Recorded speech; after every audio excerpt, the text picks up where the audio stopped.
আচ্ছা, ওকে। আমরা আজকে চেষ্টা করবো আর কি বেসিক যে আমাদের ফর্মুলা গুলো আছে গুগল শিট বা এক্সেল এর এই জিনিসগুলা একটু দেখার চেষ্টা করবো। পাশাপাশি মানে বেসিক ফর্মুলা বলতে ম্যাথের ফর্মুলা গুলো আগে দেখাবো। তার পরবর্তী যদি সময় হয় সেক্ষেত্রে আমি কিছু টেক্সট ফর্মুলা, তারপরে ডাটা ক্লিনিং এর কিছু বেসিক বিষয়গুলো দেখানোর চেষ্টা করবো। তো মোটামুটি সময় থাকলে আর কি অনেক কিছু কভার হয়ে যাবে আজকে। মানে এই ক্লাসটা করলে এরপরে আশা করি যে গুগল শিটে অ্যাটলিস্ট কোনো কাজ, মানে নর্মাল কাজ বা আমাদের জন্য যা দরকার, বিশেষ করে স্টুডেন্ট বা আমাদের ডেইলি লাইফে যে কাজ দরকার এইগুলা আসলে করতে আর বাঁচবে না যদি আমরা একটু এরপরে প্র্যাকটিস করি। আহ, সেক্ষেত্রে এগুলা ক্লিয়ার হয়ে যাবে আর কি। এখন দেখা যায় যে ক্লাস করলাম, মানে আমি করাইলাম বা যেই করাই, এরপর আর ওই আজকে জয়েন করলাম এরপর আর প্র্যাকটিস করলাম না, তাইলে আসলে কোনো লাভ হবে না। মানে যে একটা কথা আছে যে ক্লাস যাই করি বা যাই শিখি, দিন শেষে আমাদের ক্রিয়েটিভিটিটা দেখাইতে হয়। এখন ক্রিয়েটিভিটিটা ওইটাই যখন একটা কিছু শেখার পরে আমি ওই বিষয়টা নিয়ে কাজ করে নিজে কিছু করতে পারবো বা নিজে ইমপ্লিমেন্ট করতে পারবো। নাইলে আর ওই কাজের কোনো, মানে ক্লাস বলি আর কাজ বলি কোনো সার্থকতা নেই। এই কারণে আগের ক্লাসটা যারা করছো ওরা আগের ক্লাসটায় যা শিখাইছি এখন আজকে যা শিখাবো, দুইটা ক্লাস যদি মোটামুটি করা হয় তাহলে যারা এর আগে কখনো এক্সেল বা গুগল শিট মানে কি বলে ওপেন করে নাই, তাদের জন্য আশা করি যে একটা বেসিক জিনিস বা নিজেদের কাজের জিনিসগুলো নিজেরা করতে পারবো আমরা। আচ্ছা, আমরা আজকে যা যা শিখবো, শুরুতে আমরা একটু দেখবো যে আগের ক্লাসে আমরা কি করছি, এটা একটা বিষয়। আর পাশাপাশি আমরা বেসিক ফর্মুলা গুলো দেখবো, এবং কিভাবে কাজ করে ফর্মুলা গুলো এগুলো দেখবো। এরপরে আমরা বেসিক ফর্মুলার ভিতরে প্রথমে ম্যাথ ফর্মুলায় পরে আমরা কিছু পরিসংখ্যানের কয়েকটা বা একেবারে সিম্পল জিনিস, আবার কঠিন অনেকে কঠিন ভাইবা ভয় পাই লাভ নাই যে ভাই পরিসংখ্যান তো আমি করি নাই, এরকম অনেকে আছে যে পরিসংখ্যান করলেও ভয় পায় অনেকে। এরকম কিছু না, জাস্ট একেবারে সিম্পল দু তিনটা দেখাবো পরিসংখ্যানের। আর পাশাপাশি লজিক ফর্মুলা মানে ফাংশন দেখাবো। বিশেষ করে ইফ, শুধু ইফটা আমি দেখাই দিব, এরপরে অনেকগুলো আছে ইফের ইফস। ইফস এর দিয়ে আমরা বড় বড় অনেক কাজ করে থাকি আর কি লজিকের। কিন্তু অত অ্যাডভান্সে তো আমরা যাব না, আমরা শুধু ইফটা দিয়ে আর কিছু কাজ আজকে হয়তো দেখবো। এরপরে টেক্সট ফর্মুলা আমরা কিছু ফাংশন দেখবো, আপার, ট্রিম, ল্যান, কনক্যাট এগুলা। তারপরে স্ট্রাকচার করার জন্য ডাটা স্ট্রাকচার কিভাবে করে এর জন্য ডেট টাইপ, কাউন্ট, এগুলো কিছু দেখবো। তারপর ডাটা ক্লিনিং এর লাস্টে দেখবো কিছু যদি সময় থাকে। আর একটু আমরা একটা স্যালারি শিট বানানোর চেষ্টা করবো আর কি, যেগুলো শিখবো এগুলো কয়েকটা ব্যবহার করে লাস্টের দিকে।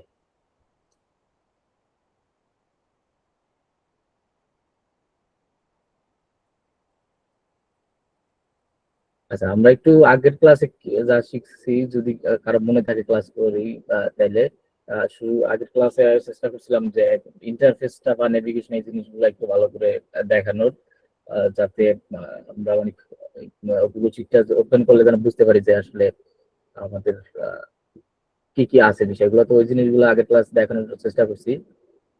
পাশাপাশি রো কলাম, সেল রেফারেন্স এই জিনিসগুলো দেখাইছিলাম। সেল রেফারেন্স দিয়ে কিছু প্র্যাকটিসও করছিলাম আর কি।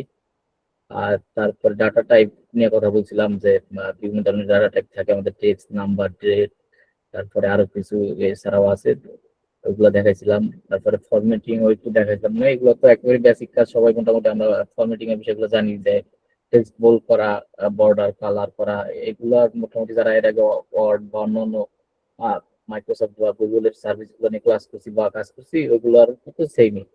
তারপর ফ্রিজিং প্যান, ম্যানেজিং শিটস এগুলা। আর এথমেটিক অপারেটর দেখাইতে নিয়েছিলাম মনে হয়, পরে লাস্টে আর সময় হয়নি এটা।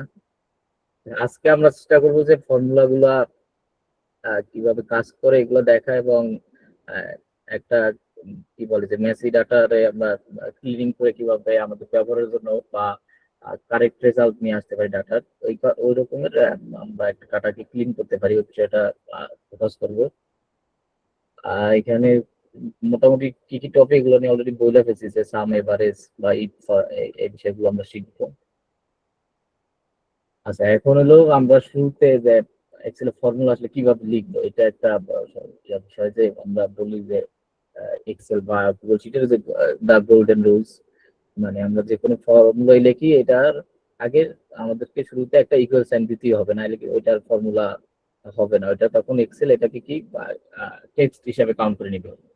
ধরো আমরা অনেক কিছু ইয়া লিখে ফেললাম, মানে ফাংশন বা সূত্র অনেক কিছু লিখলাম, কিন্তু আগে ইকুয়াল সাইন দিলাম না, তখন কিন্তু এটার কাজ করবে না। তো সেক্ষেত্রে আমাদেরকে অবশ্যই এটা কিন্তু মাথায় রাখতে হবে যে আমাদের যখন আমরা কোনো একটা এক্সেল এর ফর্মুলা লিখবো, তখন এটার আগে অবশ্যই একটা ইয়া দিতে হবে, আমাদের ইকুয়াল সাইন দিতে হবে।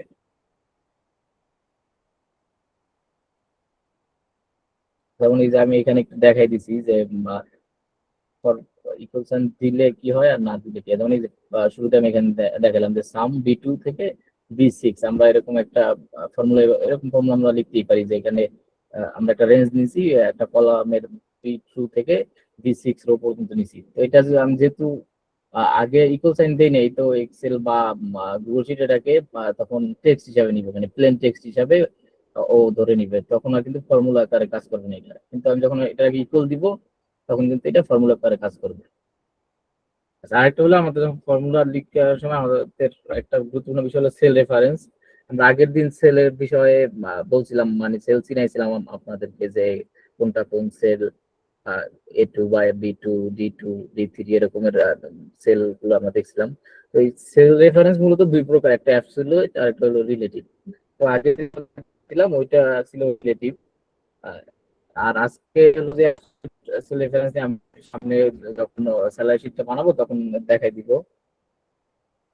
তো অ্যাবসলিউট যেটা, এটা হলো যে একটু মানে কি বলে, আমাদের অ্যাবসলিউটটা দিয়ে মূলত আমরা আমাদের সেল গুলোকে আমরা ইন্ডিকেট করে দিই যে এই সেলটা নির্ধারিত থাকবে, ওইটা চেঞ্জ হবে না আপনার। তো এই চেঞ্জ না করার জন্য আমরা সেল গুলোকে অ্যাবসলিউটটা ব্যবহার করি। আর রিলেটিভ যেটা হলো মূলত যে আমরা A1 বলি, A1 মানে যে কোনো একটা সেলকে আমরা যদি বলি A1 B1, এগুলোই মূলত হলো যে রিলেটিভ। আর যেমন এখানে একটা উদাহরণ আমি যেমন দিছি A1 + B1, আমি দুইটা জাস্ট আমি বলে দিছি যে A1 B1, এই বলে দেওয়াটা আহ, মানে জাস্ট সেলটাকে চিনাই দেওয়াটা, এটাই হলো আমাদের রিলেটিভ রেফারেন্স।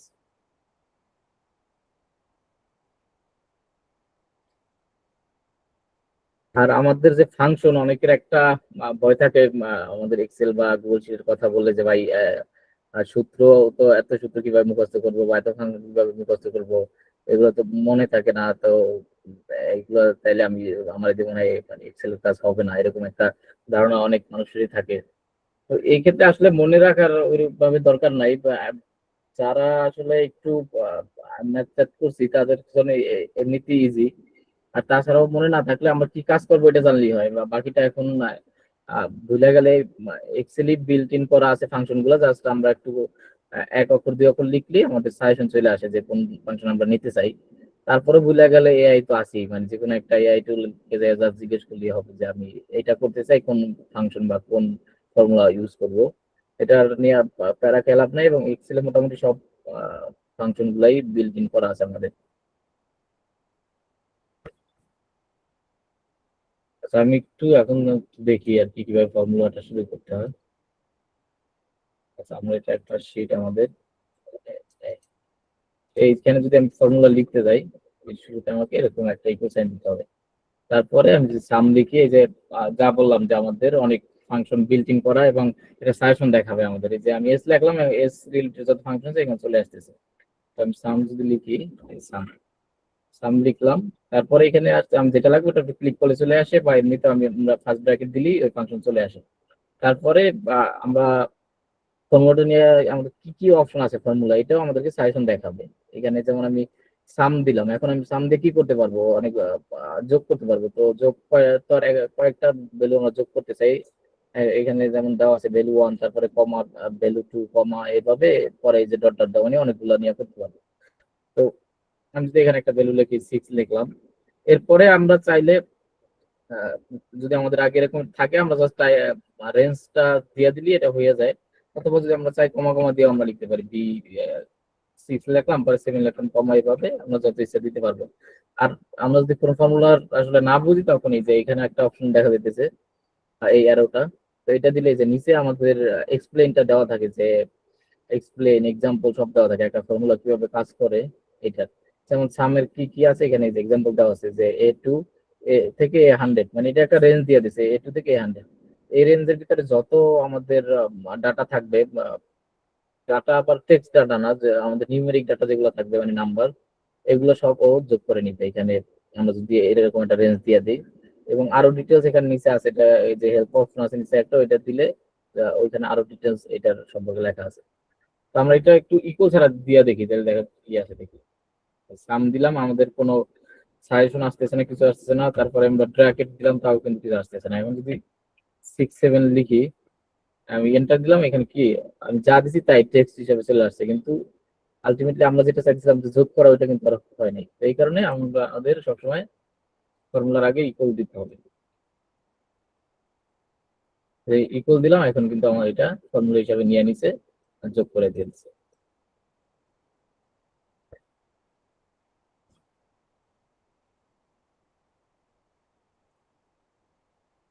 আচ্ছা, সাম তো অলরেডি বলে ফেলছি, তারপরে এটা একটু দেখাই যে আমাদের সাম কিভাবে আমরা নিতে পারি। এবং এটা শুধুমাত্র এইখানে তো আমার এটা কলাম ওয়াইজ দেখানো, কিন্তু শুধুমাত্র কলাম ওয়াইজ এমনও না, আমরা চাইলে রো ওয়াইজ সাম করতে পারবো, বা আলাদা আলাদা রো কলামের ডাটাও আমরা সিলেক্ট করে সাম করতে পারবো।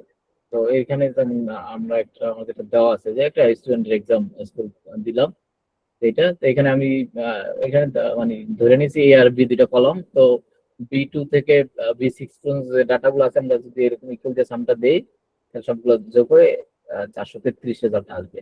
ঠিক আছে, তো আসান কয়েকটা একটু দিয়া দেখাই। আচ্ছা, আমার এখানে ডাটা আছে, শো করতে এখানে কি কি আছে। আচ্ছা, আমি এই ডাটাগুলো দিয়ে কাজ করি। সাম দিলাম, এখন আমি জাস্ট রেঞ্জ যদি সিলেক্ট করে দিই এখান থেকে, তাহলে আমি এইভাবে জাস্ট রেঞ্জ সিলেক্ট করে দিলাম, এটা চলে আসছে। তো আমরা চাইলে রেঞ্জ না দিয়া বাট বা লিখেও দিতে পারি চাইলে, যে আমরা যদি, বা একটা সিলেক্ট করলাম, তারপরে কমা কমা দিয়ে পরে একটা সিলেক্ট করলাম, এভাবেও আমরা দিতে পারি। এখান থেকে যদি আমি আরেকটা সিলেক্ট করতে চাই, মানে মাঝখান দিয়ে গ্যাপ দেওয়া, সেক্ষেত্রে জাস্ট ওইটা যাই সিলেক্ট করলেই হবে। আর যদি একসাথে সবগুলো সিলেক্ট করতে চাই, সেক্ষেত্রে আমরা সরি, আমরা কন্ট্রোল ক্লিক করে জাস্ট যদি ওই লাস্টেরটা যে ক্লিক করি, তাহলে সবগুলো রেঞ্জ অলরেডি চলে আসবে আর কি। তো আমরা চাইলে যে কলমে না দিয়ে যে আরেক কলম থেকে দিতে চাই, এখানে কোনো একটা ভ্যালু যদি থাকতো আমাদের, তারপর এইখানে যদি আমরা কোনো একটা ভ্যালু থাকতো, আমরা চাইলে এইভাবেও এখানে কিন্তু এগুলো যোগ করতে পারি। তো এখানে দিলাম কমা দিয়া, এটা সিলেক্ট করলাম, তারপরে কমা দিয়ে এটা সিলেক্ট করলাম, তখন কিন্তু এই সবগুলো চলে আসছে। তো আমরা আমাদের ইচ্ছা মতো সবই করতে পারবো, জাস্ট ফর্মুলাটা ঠিকভাবে লিখলেই হবে। ভাইয়া, সেলের নাম হ্যাঁ, দিয়ে একটু দেখাই দেন, মানে ওই যে E2 থেকে E10 পর্যন্ত যে ইয়েটা, হ্যাঁ, হ্যাঁ, ঠিক এরকম আছে। ভাবে। আচ্ছা, আমরা যদি একই কলাম বা রোতে কাজ করতে চাই, সেক্ষেত্রে আমরা জাস্ট সেলের নাম দিয়ে লিখলেও হয়ে যাবে। মানে যেমন এখানে যেহেতু আমার ই কলামে আমাদের ডাটাগুলো আছে, তো E2 থেকে আমাদের E10 পর্যন্ত আছে, তো আমরা E2 দিলাম। এই যে E2 যদি দেই, তারপরে কমা দিলাম, তারপরে E10 যদি দেই, এই সেলের নাম দিয়েও আমরা এইভাবে, মানে ওই যে সেল রেফারেন্স যেটা বলতেছিলাম, এইটাই সেল রেফারেন্স মূলত আমাদের, মানে রিলেটিভ সেল রেফারেন্স এইটা, যে আমরা এইভাবে যদি সেলের নাম দিয়ে দিই, যে কোনো সেলের আমাদের যে সেলের ডাটা থাকবে ওটা নাম দিয়ে দিলে, ওইটাও আমরা ক্যালকুলেশনে বা ফর্মুলা আমরা ইউজ করতে পারবো। এটা গেল সাম। আমরা এভাবে চাইলে এভারেজও বের করতে পারি আমাদের ডাটা গুলোর মধ্যে থেকে। তো ওইটা একটু এভারেজটাও একটু দেখি। এটা এখানে কি লিখি?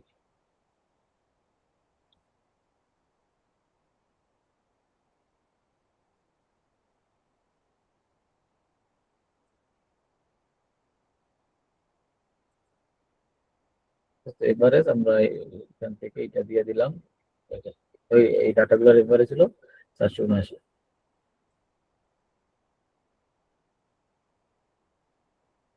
আচ্ছা, আমরা টেক্সট ফাংশনে আরো কিছু ফাংশন দেখি। আমার এখানে কিছু ক্লিয়ার করা আছে।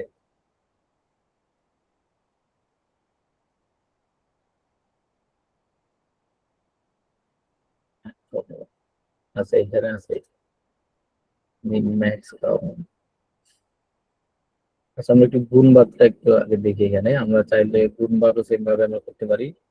পিপল যদি মাল্টিপ্লাই করতে চাই, এই যে মাল্টিপ্লাই আমরা এবার নিয়ে মাল্টিপ্লাই দিলাম, এরপরে আমরা দুইটা মাল্টিপ্লাই দিতে পারি, 2, equal, এই দুইটা হয়ে গেল। তো আবার আমরা চাইলে মাল্টিপ্লাই নর্মালি আমরা চাইলে মারি সাম বা যেগুলো পরিচিত আমাদের আছে বা ফাংশন বা ফর্মুলা, এগুলোর ক্ষেত্রে আমরা সাম, যদি অল্প ফাংশন হয় মানে অল্প ডাটা হয় সেক্ষেত্রে এভাবে না লিখা বা এরকমের জাস্ট কয়েক একটা কলাম বা একটা রো থেকে একটা করে ডাটা নিব, তখন আমরা সাম না লিখে আলাদাভাবে আমরা যোগ বিয়োগ করতে পারি। যেমন আমি যদি এইটা একটা সিলেক্ট করলাম, তারপরে আমি ইন্টু দিলাম, ইন্টু দিয়ে তারপরে আরেকটা এরকম দেই, এভাবেও আমরা যোগ করতে পারবো। মানে মাল্টিপ্লাই ফাংশন গুলা বা ফর্মুলা গুলো আগে আমরা না লিখে জাস্ট যদি আমাদের, বিশেষ করে আমাদের এরিথমেটিক যে ফর্মুলা গুলো আছে এগুলো তো আমরা জানি, এগুলোর ক্ষেত্রে আর লেখার দরকার নেই, এগুলো জাস্ট এভাবেও চাইলে আমরা দিতে পারি। এটা ডিভিশনের ক্ষেত্রেও সেম, আমরা ডিভিশন করতে পারি, ডিভাইড দিলাম। ডিভিশনের ক্ষেত্রে একটা মনে রাখতে হবে যে আমরা আমাদের যে নিচে আবার জিরো হলে কিন্তু এটা ডিভাইড হবে না, কারণ আমরা তো জানি যে জিরো দিয়ে আসলে ভাগ করা যায় না কোনো কিছু। তো সেক্ষেত্রে আমরা যখন কোনো কিছু ডিভাইড করতে যাব সেক্ষেত্রে এই খেয়াল রাখতে হবে যেন নিচে জিরো না থাকে। তো জিরো থাকলে ওইটা ইনভ্যালিড বা আনডিফাইন্ড এরকম কিছু একটা চলে আসবে। এটা গেলে অ্যারিথমেটিক এগুলা। এরপর আমরা আমাদের আরো যেটা আছে কাউন্ট ম্যাক্সিমাম মিনিমাম, আমরা হলো যে একটা রেঞ্জ কে কাউন্ট করতে পারি। যেমন এখানে যে আমরা একটা রেঞ্জ দেখলাম যে একটু আগে, যে আমার যে ডাটাটা এখানে, তো এরকম যদি আমরা B2 থেকে B10 দিয়ে দেই, বা এখন এখানে তো অল্প কয়েকটা ডাটা আছে যেটা আমরা বলতে পারতেছি যে এখানে কয়টা কাউন্ট, কিন্তু আমরা যখন বড় বড় ডাটা নিয়ে কাজ করবো, বিশেষ করে অফিসিয়াল কার্যক্রমের ক্ষেত্রে এটা অনেক দরকার হয় যে আসলে উম, যদি আমি এক্সাম্পল দেই, যেমন স্বপ্নের কথা বলি, যে স্বপ্নের দেখেন না যে আমরা যখন কিছু কিনতে যাই ওরা তো একটা ডাটা ইনপুট দেয়। তো দিন শেষে আসলে কয়টা কাস্টমারের কাছে ওরা বিক্রি করলো বা কয়টা প্রোডাক্ট বিক্রি করলো, এটা যদি কাউন্ট করতে চায় সেক্ষেত্রে এরকমের ওরা কাউন্ট ফাংশনটা দিয়ে ওরা রেঞ্জটা কাউন্ট করে যে কতটা ডাটা ইনপুট হলো বা কতজনের কতটা প্রোডাক্টের ডাটা আজকে আমরা বিক্রি করে ইনপুট দিচ্ছি, তো ওইটা কাউন্ট দিয়ে ওরা এইভাবে করতে রেঞ্জটা আর কি দেখে। তো এইখানে আমি একটু দেখি কাউন্ট গুলো, আমার এখানে যে ডাটা গুলো আছে।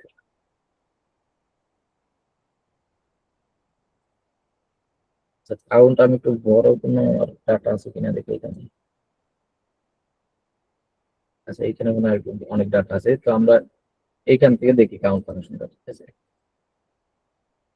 আর একটা বিষয় হলো আমরা যে শুধুমাত্র যে যেই শিটে কাজ করতেছি ওইটা, ওই শিটের ডাটা নিয়ে যে আমরা কাজ করতে পারবো, অন্য শিট বা অন্য বুকের ডাটা নিয়ে কাজ করতে পারবো না এমন না। আমরা কিন্তু আহ, যেখানে কাজ করি আমরা চাইলে আমাদের এখানে যে যে যতগুলো শিট আছে অন্যান্য শিটেও আমরা কাজ করতে পারবো। তো আমরা এই শিটে কাজ করতে চাই, তো এটা আমরা সিলেক্ট করবো, ঠিক আছে। তো এখানে আছে কি B2 থেকে আমি এখান থেকে দিই, যতগুলো ডাটা আছে নিচ পর্যন্ত দিলাম এই কলমে।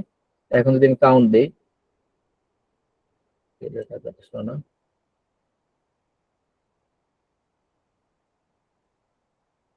আসার তো কথা না। আচ্ছা, আমি এই সিটি একটু এটা দেখি আগে এখানে।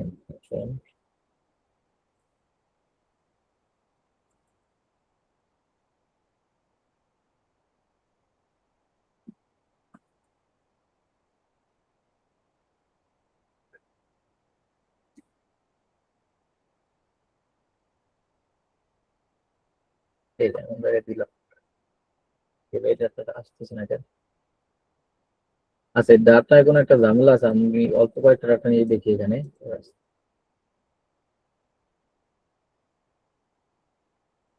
কারণ আমি একটা রেঞ্জ দিলাম, কি হলো, কাউন্ট ফাংশন পাস করে না কেন এখানে? আচ্ছা, এটা কাজ করবে, এখানে ডাটা কোনো একটা ঝামেলা আছে তা, কিন্তু কাউন্ট ফাংশনটা এভাবে দিলে আমরা মূলত কাউন্ট ফাংশন গুলো দেখাই। এরপরে আমাদের আছে ম্যাক্সিমাম আর মিনিমাম বের করা, যা অনেক সময় আমাদের এটা দরকার হয় যে বিশেষ করে স্যালারির ক্ষেত্রে, যে ম্যাক্সিমাম স্যালারি কোম্পানির এমপ্লয়ীদের ক্ষেত্রে ম্যাক্সিমাম স্যালারি কার, মিনিমাম স্যালারি কার, অথবা প্রোডাক্টের ক্ষেত্রে যে প্রোডাক্টের ম্যাক্সিমাম কোন প্রোডাক্টে আমাদের প্রফিট বেশি হইলো, কোনটায় কম হলো, এরকম জিনিসগুলো আমরা বের করার ক্ষেত্রে ম্যাক্সিমাম মিনিমাম গুলো মূলত আমরা ইউজ করি। তো এটাও আমরা একটু দেখি ম্যাক্সিমাম মিনিমামটা।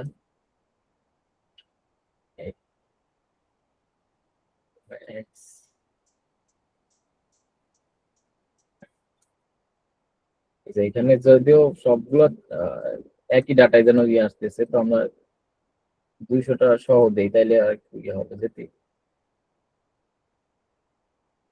এটা সহ দেই, 2000টা সহ। এই যে এখন 2000 আমাদের সবচেয়ে বড়, এটা চলে আসলো, এটা হলো ম্যাক্সিমাম। আর মিনিমামটা যদি দেখি,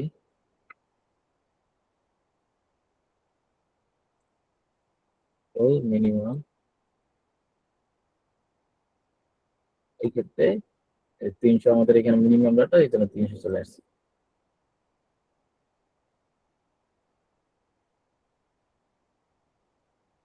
আচ্ছা, আমরা একটু দেখি ম্যাথ ফর্মুলা, আরো কিছু জিনিস দেখাই দিই আমি।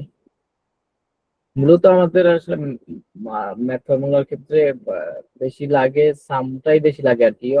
অন্যগুলো তেমন একটা আমাদের ওই যে কিছু ক্ষেত্রে লাগে ম্যাক্স মিনিমাম বা এভারেজ বের করা। আহ, আর কাউন্টার আর কিছু অ্যাডভান্স ফাংশন আছে, কাউন্ট এ দিয়ে আমরা ইয়া করি, কি বলে, আর নন এমটি সেট গুলো আমরা রেঞ্জ গুলা ইয়া করতে পারি, মানে কাউন্ট করতে পারি। আর এখান থেকে রাউন্ড প্রোডাক্ট এগুলো অ্যাডভান্স জিনিস, আর এগুলো না যাই, ঠিক আছে, স্কোয়ার পাই এগুলো।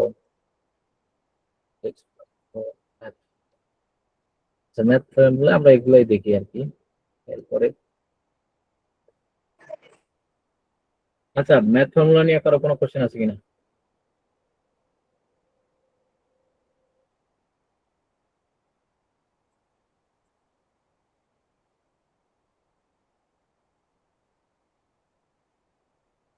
কারো কোনো কনফিউশন বা কোশ্চেন কিছু আছে?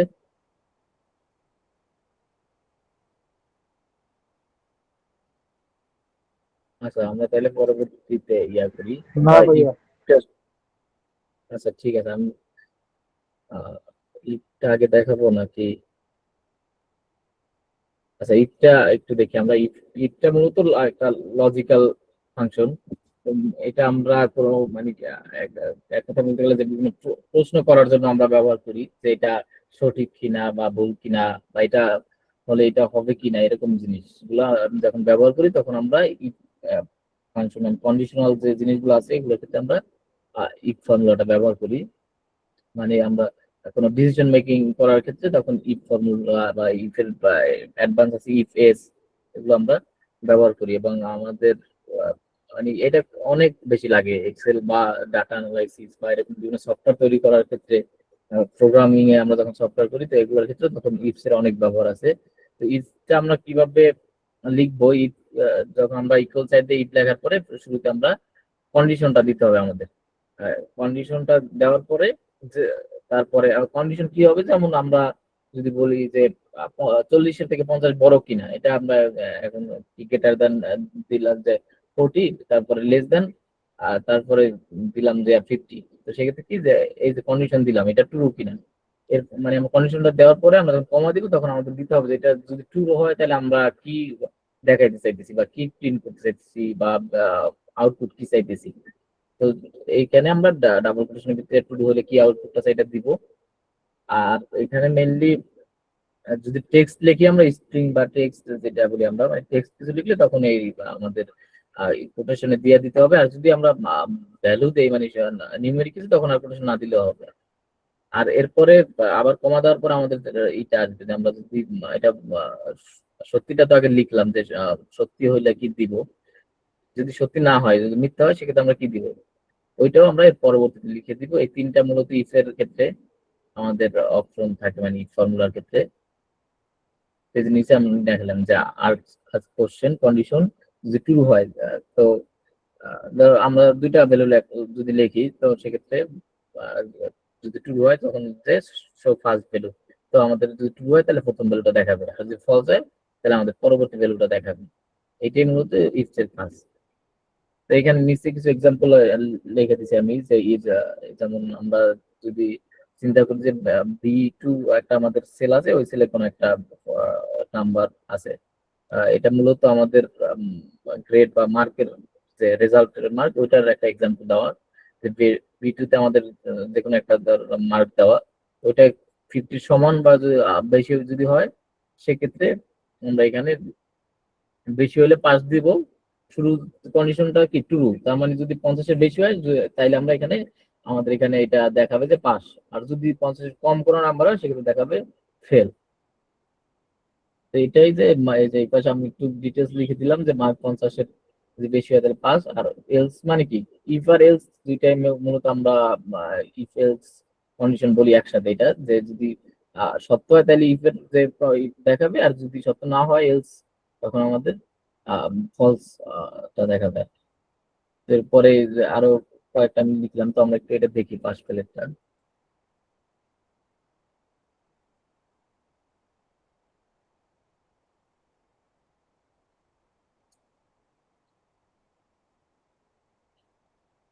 এই যে আমাদের if,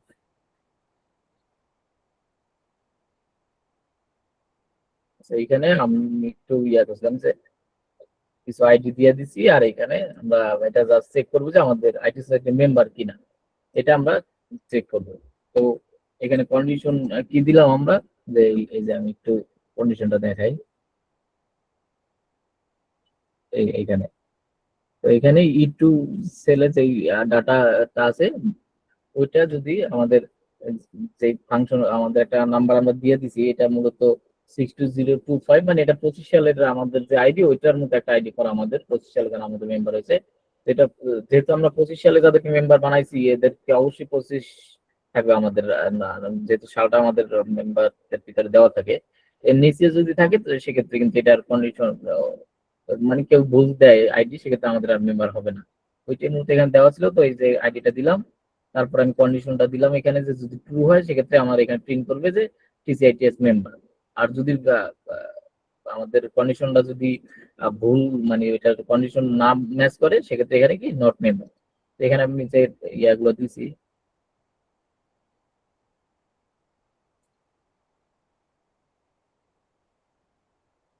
একটা নট মেম্বার দেখাইতেছে, কারণ এটা কি এই যে 24 দেওয়া। তো আমি যদি এখানে যদি ডাটাগুলো চেঞ্জ করি, 23 দেই কোনোটা, তাও কিন্তু এই যে নট মেম্বার চলে আসছে। আরো যদি আমরা চেঞ্জ দিই, এখানে যদি কমাই দেই, এই যে তাও কিন্তু নট চলে আসছে। তো আমরা যেই এইগুলা যে শুরু যেটা দেওয়া এটার চেয়ে যদি কম হয় কোনো ডাটা, এটা কিন্তু দেখাইতেছে নট মেম্বার। তারপরে মার্কের ক্ষেত্রে যদি দেখাই একটু আমি, এই যে এইখানে পাস ফেলের আমরা দেখতে পারি যে রেজাল্ট তৈরি করার ক্ষেত্রে এটা আমাদের অনেক কাজে লাগে। যে একটা রেজাল্ট শিট এখানে দেখতেছি আমরা, তো এটা দেখা যাচ্ছে কি একটা পাস দেখা যাচ্ছে, দুটা ফেল। আমরা তো জানি যে পাস ফেল কততে। তো এখন এই যে লজিকটা যে C4, আমাদের C4 কোনটা, এই যে C4 এটা, এই C4টা আমরা কি দিলাম যে C4টা যদি 33-এর বেশি বা সমান হয় সেক্ষেত্রে কি আমাদের পাস দেখাইবে, আর যদি কম হয় সেক্ষেত্রে ফেল। এখানে জাস্ট পাস ফেলের বিষয়টা দেখাইছি, তাই 80 পাইলেও পাস দেখাইতেছে, আবার 85 পাইলেও পাস দেখাইতেছে, আর যদি 33-এর নিচে কিছু হয় সেক্ষেত্রে ফেল। তো এখানে যদি আমরা 85 থেকে 45 দিই তাও কি আমাদের পাস দেখাবে। তো আমরা এই যে আরেকটা শীট বানাবো, এটা যে শুধুমাত্র পাস ফেল না, পাশাপাশি গ্রেডটাও দেখবো। এটাও আমরা ইফস ব্যবহার করে দেখতে পারি, মানে তৈরি করতে পারি। পাশাপাশি এটা আমাদের আরেকটা ফাংশন এখানে আমাদের ইউজ করতে হয়, ইফের সাথে সাথে এন্ড ফাংশন আমাদের ইউজ করতে হয়। এটা আমাদের টেক্সট ফাংশনের একটা মানে এন্ড, এটাও একটা লজিক্যাল ফাংশন আর কি। এন্ড ফাংশনের আচ্ছা এখানে আছে, আমি এন্ড ফাংশনটা বলে দিই। এন্ড ফাংশন কি হয় যে যেকোনো ভ্যালু আমরা যদি ট্রু হয়, রিটার্ন ট্রু হবে যদি দুইটা কন্ডিশনই সঠিক হয়। আমি যদি বলি যে আমি যে আহ, আহ, কেউ যদি পরীক্ষায় দুইটা বাংলা ইংরেজি দুইটাই যদি পাশ করে তাহলে কেবলমাত্র তার পাস আসবে, নাইলে আর যদি দুইটা একটা ফেল করে তাহলে কিন্তু তার আর পাস আসবে না। তো এরকম দুইটা কন্ডিশনে যদি ট্রু হয় সেক্ষেত্রে আমাদেরকে এন্ড ফাংশনটা আমাদেরকে ট্রু দেখাবে। এই যে এখানে একটা এক্সাম্পল দেওয়া আছে যে এই যে এন্ড ফাংশন নিলাম আমরা, C3 আমাদের একটা এইখানে পাশে ডাটা আছে দেওয়া C3। আচ্ছা C3 C3 H25 আর স্কোর 85, দুইটা ডাটা দেওয়া আছে। তো এখানে আমি কি বললাম যে C3 যদি 25-এর সমান এবং বড় হয় সেক্ষেত্রে এটা ট্রু হবে, পাশাপাশি E3 যদি আমাদের 80 বড় বা সমান হয় সেক্ষেত্রে ট্রু হবে। তো দুইটাই যদি ট্রু, এক্ষেত্রে আমরা যদি ওই ফর্মুলাটা দেই এখানে ট্রু আসবে। তো এই জিনিসটাই আমরা ওই রেজাল্ট শিট যখন তৈরি করবো তখন এটা আমাদেরকে লাগে আর কি। ফাংশন, আচ্ছা এই ফাংশন দিয়ে আমার আরো কিছু ইয়া দেওয়া আছে, দেখি কি কি আছে এখানে।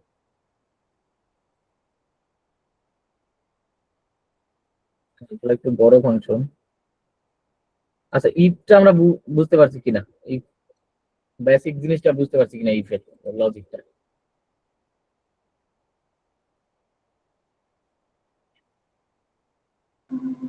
বুঝছি। মানে লজিক গুলো পরবর্তীতে কাজে লাগাইতে পারবা তো। মানে এটা if না বুঝলে কিন্তু মানে যদি ভবিষ্যতে এক্সেল বা গুগল শিট বলি বা প্রোগ্রামিং ও করতে যাও, তো মোটামুটি সব প্রোগ্রামিং এর ক্ষেত্রে লাগে, মানে লজিক্যাল ফাংশন তো সবকিছুতেই লাগে আমাদের। তো ইফের বেসিকটা না বুঝলে আসলে পরবর্তীতে কারণ অনেক মানে ইফের পরে আমরা নেস্টেড ইফ দিয়ে কাজ করি। তো তখন মানে একটা ইফের ভিতরে অনেকগুলো ইফ লিখি। তো যদি আমরা একেবারে বেসিক সেইটা লজিকটা না বুঝতে পারি তখন কিন্তু আর ভবিষ্যতে এটা নিয়ে অনেক ঝামেলা করতে হবে আর কি। তো কারো যদি কোনো কনফিউশন থাকে এখন ভাই বললে আমি আজকের চেষ্টা ক্লাসটা করব। কি রেকর্ডেড আছে না? হ্যাঁ হ্যাঁ, রেকর্ডেড আছে। আচ্ছা। আচ্ছা আমি তাহলে রেজাল্ট শিটটা বানানোটা একটু দেখাই আমাদেরকে। আচ্ছা আচ্ছা পাস ফেলের বিষয়টা তো আমি আগে দেখাইছি, ঠিক আছে, এগুলো তাও একটা নিচে দিয়ে আরেকটা করে দেখাই। মানে এখানে কি যে এটা তো পাস আছে, তো ফেলটা আমি এখানে লিখি, একটু লিখো ইফ। আচ্ছা আর আমাদেরকে তো ওই যে যা বললাম যে এখন আর ওই ভয় পেয়ে লাভ নাই যে আমাদের ফর্মুলা মুখস্থ রাখতে হবে বা কেমনে কি করবে। দেখো যে এখন মানে এত সহজ হয়েছে যে এক্সেল তুমি একটা লিখলেই তোমাকে সাজেশন দেখাই দিতেছে, ঠিক আছে, এই যে সব সাজেশন দেখাই দিতেছে। আচ্ছা যাই হোক, আমরা একটু এটা লিখি। তারপর এটা দিলাম আমরা জি5। জি5 যদি লেস দেন ইকুয়াল, তাহলে জি5টা যদি 33-এর কম হয় সেক্ষেত্রে কি আমাদের ফেল হবে।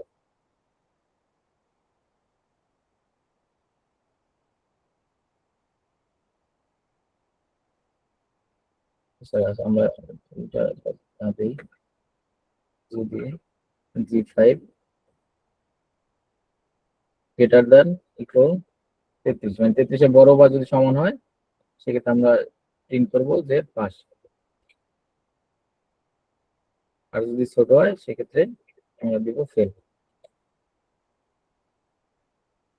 এই যে আমাদের নিচের গুলো অটোফিল জিনিসটা, যেটা আগের ক্লাসে আমি বলছিলাম যে অটোফিল করতে পারি আমরা, তো মানে তুমি একটা যদি ফর্মুলা দাও এক্সেল অটোমেটিকলি এটা আর কি বুঝে, মানে ওর মতো যে আমাদের ডাটা রেঞ্জ আছে ওই রেঞ্জ পর্যন্ত আমাদেরকে অটোফিল দেখাই দিবে। যদি ডাটা এই জন্য ডাটা আমাদের ক্লিনিং করতে হবে যেন ভুল না থাকে, কিন্তু ভুল থাকলে কিন্তু তখন আবার এগুলো অনেক সময় ইনভ্যালিড আসে বা ভাই কন্ডিশনটা কি ভুল লিখছেন? না। আচ্ছা একটু দাঁড়াও ভাই। ও আচ্ছা হ্যাঁ, এটা উল্টা কন্ডিশন হবে। C5 less than equal কি হলো,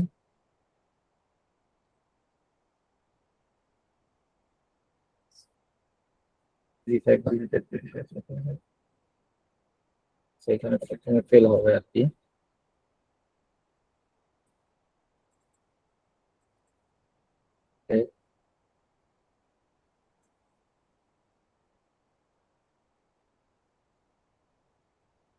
সেখানে যদি আমি বললাম যে যদি আমার জি5 যেটা আছে এটা 33-এর ছোট হয়, আচ্ছা এটা সমান দিব না আমরা, যদি ছোট হয় সেক্ষেত্রে ফেল, ঠিক আছে, আর যদি বড় হয় সেক্ষেত্রে আমরা পাস দিয়ে দিব। তো এটা আমি আবার একটু অটো ফিল দিয়ে দিই। হ্যাঁ, এবার ঠিক আছে। আচ্ছা এবার আমরা গ্রেডের ক্ষেত্রে দেখি, আগে একটু আমরা ফর্মুলাটা বোঝার চেষ্টা করি। এই ক্ষেত্রে যে এন্ড ফর্মুলাটা আমাদের দরকার হয় আর কি। এই ফর্মুলাটার ক্ষেত্রে আমরা প্রথমে একটা ইফ ফাংশন নিছি, যে ইফ নেওয়ার পরে এখন আমরা বললাম যে এন্ড এর ভিতরে যদি আমাদের এটা জি4, তো জি4টা যদি আমাদের এন ফাংশনটা আমাদের এই কারণে নিতে হয় যে বা আমাদের তো এই ধরো আমি যদি ওই জাস্ট ইফ লেখে আগে যেভাবে করতেছিলাম পাস ফেল ওইভাবে এটা করতে পারতাম, কিন্তু এইভাবে করতে গেলে তখন কি হবে যে কেউ যদি আমাদের তো পাস ফেলের একটা রেঞ্জ তো 0 থেকে 100, কেউ যদি মাইনাস কোনো মা ইয়া দেয় ভ্যালু দেয় সেক্ষেত্রেও দেখা গেছে আমাদের গ্রেডটা চলে আসবে। আবার যদি কেউ 100-এর উপরে 100, 1, 2 দেয় তাও এখানে কারেক্ট দেখাবে। এইটাই কারেক্টটা যেন না দেখায়, এটার কারণে আমরা এই দুইটা কন্ডিশন মিলাইয়া একটা মানে লজিকটা দাঁড় করাইতেছি। তো শুরুতে আমরা ইফ নিলাম, নেওয়ার পরে আমরা বললাম যে যদি এন্ড ফাংশন দিয়া বললাম যে যদি এটা 0-র চেয়ে বড় হয় জি4টা এবং 100-র চেয়ে যদি ছোট হয় বা সমান হয়, আহ, মানে 0-র সমান বা বড় এবং 100 এর ভিতরে, তো যেহেতু দুইটার ভিতরেই যদি থাকে সেক্ষেত্রে এটারে আমার ট্রু দেখাবে। প্রথমে এটা ওরা কি দেখবে, যখন আমি মেশিনকে বলবো মেশিন এটাকে চেক করবে যে আসলে এটা আমার এই রেঞ্জের ভিতরে আছে কিনা 100 এবং 0-এর ভিতরে। যদি এটা না থাকে তাহলে কিন্তু এটা হয়তো ওই যে আমি লাস্টে লিখে দিচ্ছে মার্ক ইনকারেক্ট দেখাবে আর কি। তো এটা দিলাম, প্রথমে এটা চেক করবে যে মার্কটা আমার ঠিক আছে কিনা, আমি যে ইনপুটটা দিতেছি বা ইউজার যে ইনপুটটা দিতেছে ঠিক আছে কিনা। এরপরে আমি আবার আরেকটা ইফ ফাংশন নিলাম, নিয়ে এখানে বললাম যে মার্কটা যদি 80-র উপরে হয় সেক্ষেত্রে বা সমান হয় A+। এরপরে যদি আমরা দিলাম যে মার্কটা যদি 70-এর উপরে হয়, এই যে আমি একটু আগে যেটা বললাম যে নেস্টেড ইফ, একটা ইফের ভিতরে আমরা অনেকগুলো ইফ নিয়ে কাজ করতে পারি, এটা নেস্টেড ইফ বলে। তো এখানে আমরা এরকম যে নেস্টেড ইফ নিয়ে কাজ করতেছি। এরপরে আবার দিলাম যে ইফ দিয়া যদি আমাদের মার্কটা 70-এর উপরে হয় সেক্ষেত্রে এটা দিবে আমাদের এ, আর যদি 60-এর উপরে হয় সেক্ষেত্রে আমাদের দিবে A-। তো এইভাবে আমরা সবগুলো দিলাম। আর লাস্টে আমরা যে দিলাম যে 33-এর উপর বা সমান হলে আমাদের ডি গ্রেড। আর যদি আর নিচে কিছু হয় তো এলসটা আর আমাদের লিখা দিতে হয় না, ওই যে যেহেতু ইট ফাংশন একটু আগে আমরা দেখলাম না যে যদি ফলস হয় ওই ভ্যালুটা লেখার দরকার নেই, জাস্ট আমরা এখানে ফলস হলে কি হবে ওইটা দিয়ে দিলাম। আর আরেকটা বিষয় যে আমরা এরকম অনেকগুলা যখন লিখতে যাব তখন এই যে লাস্টের যে ব্র্যাকেট গুলা এগুলা ঠিকঠাক দিতে হবে, যে কয়টা ব্র্যাকেট কি এগুলা একটার ক্ষেত্রে আর না দিলেও সমস্যা নেই, কিন্তু যখন অনেকগুলা ফর্মুলা একটা ফর্মুলার ভিতরে নেস্টেড লিখতে যাব তখন লাস্টে কয়টা ফর্মুলার কোন ব্র্যাকেট, আর এটা তো শুধু ফার্স্ট ব্র্যাকেট, যদি অন্য ব্র্যাকেটের বিষয় থাকে তো ওই ব্র্যাকেট গুলো ঠিকঠাক দিতে হবে।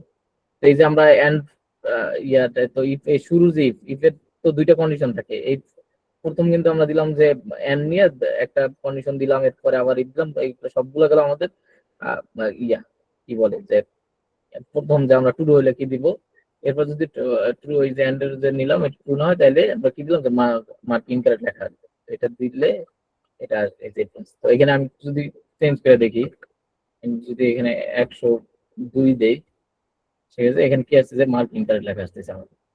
আমরা অ্যাডভান্স যখন করবো এটা চাইতে পারবো এখানে আমরা করতে যে মার্ক ইনপুট 100 উপরে নিবেই না এইভাবে করে দেওয়া যায়, তো ওটা না যায় আমরা। আমরা এরকম যদি কেউ ভুল দিই তখন এটা মার্ক ইনকারেক্ট, তখন আগেরটাই দিয়ে দিই। আচ্ছা,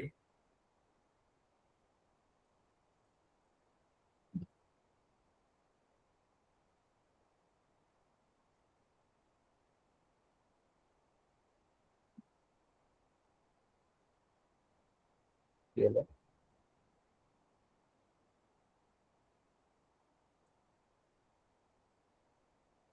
তো এইভাবে আমরা এরকম একটা রেজাল্ট শিট তৈরি করতে পারি।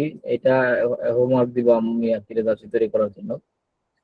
আচ্ছা, এটা নিয়ে আরো কারো কোনো কনফিউশন আছে কিনা, এই যে রেজাল্ট শিটের লাস্টে যেই এটা করলাম দুইটা কন্ডিশন নিয়ে এন্ড এবং ইফ নিয়ে, এটা নিয়ে কারো কনফিউশন আছে কিনা?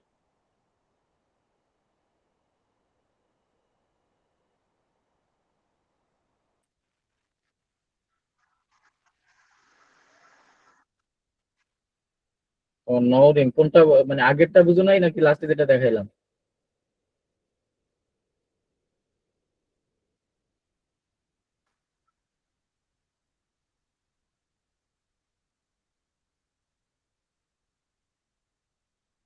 আচ্ছা, লাস্টেরটা। আচ্ছা, এখানে আমি আর একবার বলে দেই মূলত আমরা দুইটা কন্ডিশন নিছি এখানে ইফের ভিতরে আমরা একটা এন্ড কন্ডিশন নিছি। এন্ডটা এই কারণে নিছি যে আমাদের নাম এটা টেস্ট করবে ও যে আমাদের যে আমরা ইনপুট দিতেছি এটা ঠিক আছে কিনা, যেহেতু মার্কটা আমাদের এটা মানে যে কোনো কিছুর তো একটা রেঞ্জ থাকে, যেমন স্যালারির ক্ষেত্রে অনেক কোম্পানির, ধরো একটা কোম্পানির স্যালারি রেঞ্জ 8,000 থেকে ধরলাম 50,000। কেউ যদি এখন আমি যখন অ্যাকাউন্টেন্ট তো আমি কারো স্যালারি ভুলে দিয়ে দিলাম যে 50,000 জায়গায় 1 লাখ বা 1.5 লাখ এরকম ইনপুট দিয়ে দিলাম, এবং কি হয় যে আজকালকার দিতে এগুলো তো স্যালারি শিটে যেটা হবে ওইটাই তো তার কাছে চলে যাবে, মানে ব্যাংকের সে মাসের স্যালারি। এরকম ভুলভাল যদি দেই সেক্ষেত্রে তো কোম্পানির লস, অথবা যে এটা দিবে তারে তো কোম্পানি আর আস্ত রাখবে না। এই গুলো থেকে বাঁচার জন্য আমরা মূলত এই ইফ কন্ডিশনের এইখানে আমরা এন্ড কন্ডিশনটা দেই, যে চেক করবে আগে যে আমার রেঞ্জটা ঠিক আছে কিনা। যে যেমন স্যালারির ক্ষেত্রে যদি মাইনাস রেঞ্জ দেয় সেক্ষেত্রে তো যাবে না, স্যালারি তো আর কখনো টাকা কখনো তো মাইনাস হইতে পারে না। এটা তো একটা মানে বাস্তবতা চিন্তা করলে যে আমি এক জায়গায় চাকরি করি কিন্তু আমাকে টাকা দিবে না, উল্টা আমার থেকে টাকা নিবে, এরকম তো হইতে পারে না, তাই না? তো এরকমের যে লজিক গুলো বা জিনিসগুলো আছে যে মাইনাস হতে পারবে না বা একটা রেঞ্জের ভিতরে হবে, রেঞ্জটা ডিফাইন করে দিতে হবে। এই জিনিসগুলোর ক্ষেত্রে আমাদেরকে এন্ড ফাংশন আমরা ব্যবহার করি, যেন ও শুরুতে আহ, ইয়া করবে যে এন্ড এর ক্ষেত্রে যেটা বললাম যে দুইটাই সঠিক হইলে তাইলে এন্ডটা ট্রু দেখাবে। তো আমরা ইফ এর ক্ষেত্রে এই যে একটা লজিকটা এই জন্য এন্ড লজিকটা শুরুতে দিয়ে দিলাম যে এত দিতে এত থাকবে। এরপরে আমরা আবার আলাদা আলাদা আবার ইফ নিছি এই কারণে যে আমাদের এখানে তো শুধু একটা লজিক না, মানে আহ, আমাদের তো পাস ফেলের ক্ষেত্রে কি হয় যে আমাদের 33-এর উপরে পাইলে পাস ঠিক আছে। যে এখন আমি যদি একটা লজিক দিতাম, এখন 33 থেকে 80 সবারই কি দেখাইতেছে পাস, যেমন আগেরটার ক্ষেত্রে যেরকম দেখাইতেছে শুধু পাস ফেলই দেখাইতেছে, নাম্বার আমরা যাই দেই যে এই যে 55 যে পাইছে ও পাস, 80 যে পাইছে ও পাস। কিন্তু গ্রেডের ক্ষেত্রে তো এটা না, গ্রেডের ক্ষেত্রে তো আমাদের আলাদা আলাদা ইয়া আছে যে এত থেকে এত রেঞ্জে পাইলে ও হলো যে A+, আর যে 70 থেকে 80-র ভিতরে হলে যে এ। এই যে আলাদা আলাদা দেওয়ার জন্য আমরা আলাদা আলাদা আবার এখানে ইফ দিছি, যে প্রত্যেকটার জন্য আলাদা আলাদা একটা করে লজিক দিয়ে দিছি।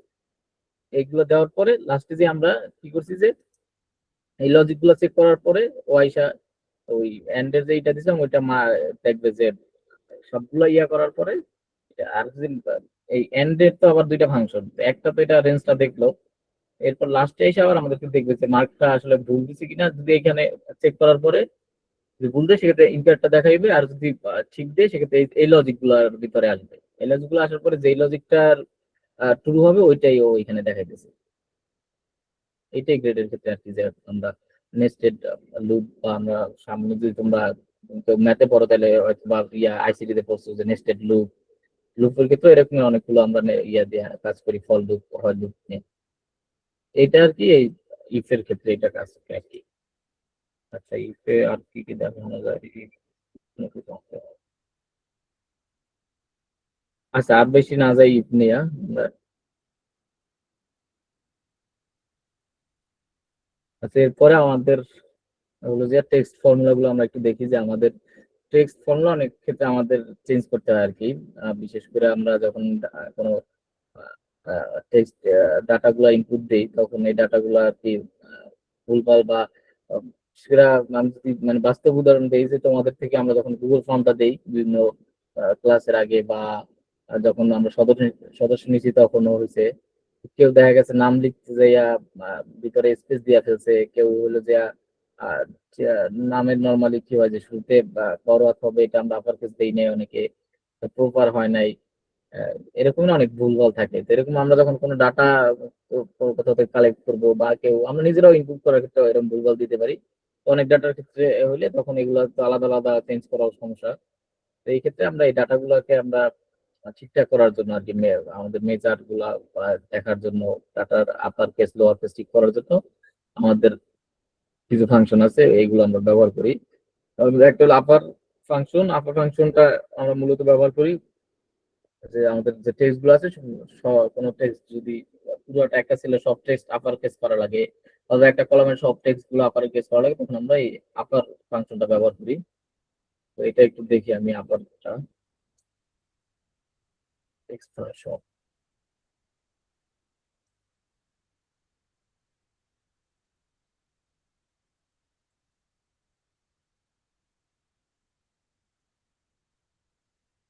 আচ্ছা, এই যে আপার কেস, তো আমি যদি এখানে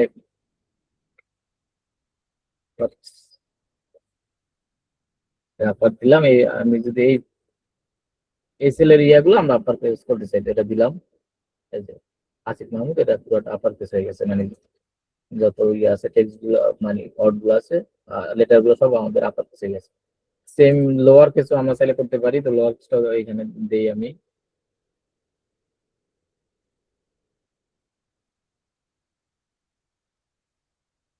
লোয়ার কেসে যদি দেই এটা, এই যে সবগুলো আমাদের লোয়ার কেস হয়ে গেল।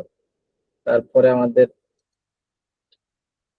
আচ্ছা এটা বেশি লাগে আমাদের, মূলত এই প্রপার ফাংশনটা আমাদের খুব কাজে লাগে আর কি।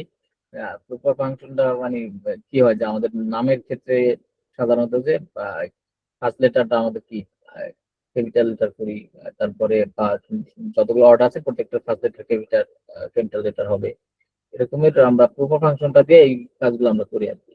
তো এটা এই নামটা, এটা যদি আমি প্রপার ফাংশন দিই,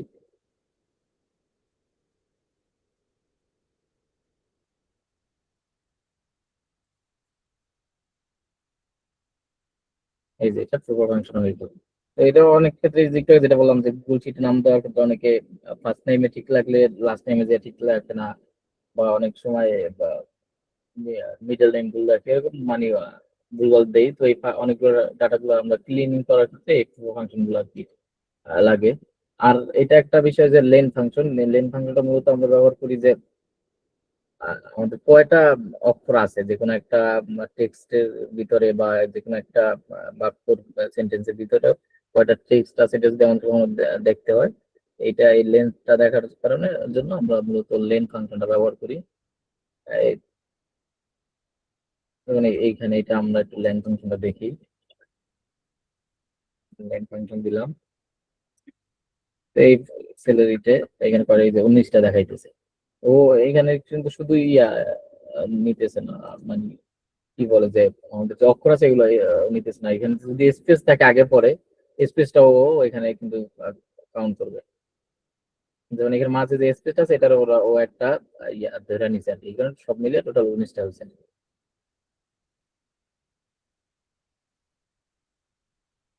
আর এখানে টেক্সটে আরো কিছু ফর্মুলা আছে আমাদের।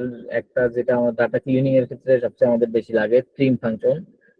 বিশেষ করে আমরা অনেক সময় ডাটা ইনপুট দিতে গেলে এক্সট্রা স্পেস পড়া যায় আর কি, এটা একেবারে স্বাভাবিক বিষয়, কিন্তু এই স্পেস গুলো আমাদের যদি থাকে আর ডাটা ক্ষেত্রে তখন কিন্তু আবার আমরা ডাটা নিয়ে যদি কোনো কাজ করতে যাই তখন আর এই ডাটা ভুলভাল চলে আসবে আর কি, যদি স্পেস থাকে। হ্যাঁ, তো যেমন দেখা গেছে আমি ইনপুট দিলাম সাকিব, এখন সাকিবের অনেক যেমন এগুলা ওই বিশেষ করে আমাদের যে স্বপ্নের উদাহরণ দিয়ে যদি বলি যে এই প্রোডাক্টের ক্ষেত্রে আর কি, যে ক্লায়েন্টের নামের ক্ষেত্রে দেখা গেল কি হয় যে একটা প্রোডাক্ট এই ক্লায়েন্ট এই নামের ক্লায়েন্ট কয়বার নিছে, ওটা আমরা দেখতেছি। তো এখন যদি আমি একবার লিখি যে সাকিব, একবার লিখলাম শুরুতে স্পেস দিয়ে, একবার স্পেস ছাড়া লিখলাম, তো তখন কি হবে যে একজন ব্যক্তি কিন্তু দুইবার সাকিব চলে আসবে। হ্যাঁ, তো এখন এক সাকিবই দুইবার কিনছে কিন্তু এখানে চলে আসবে দুইজন, তো এটা একটা ভুল হয়ে যায়।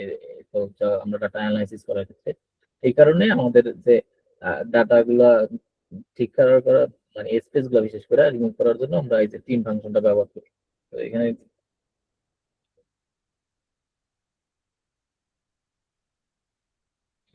ভুল ডাটা লাগবে এটার জন্য আচ্ছা এইখানে ডাটা সব ক্লিন করার আগে আমি একটু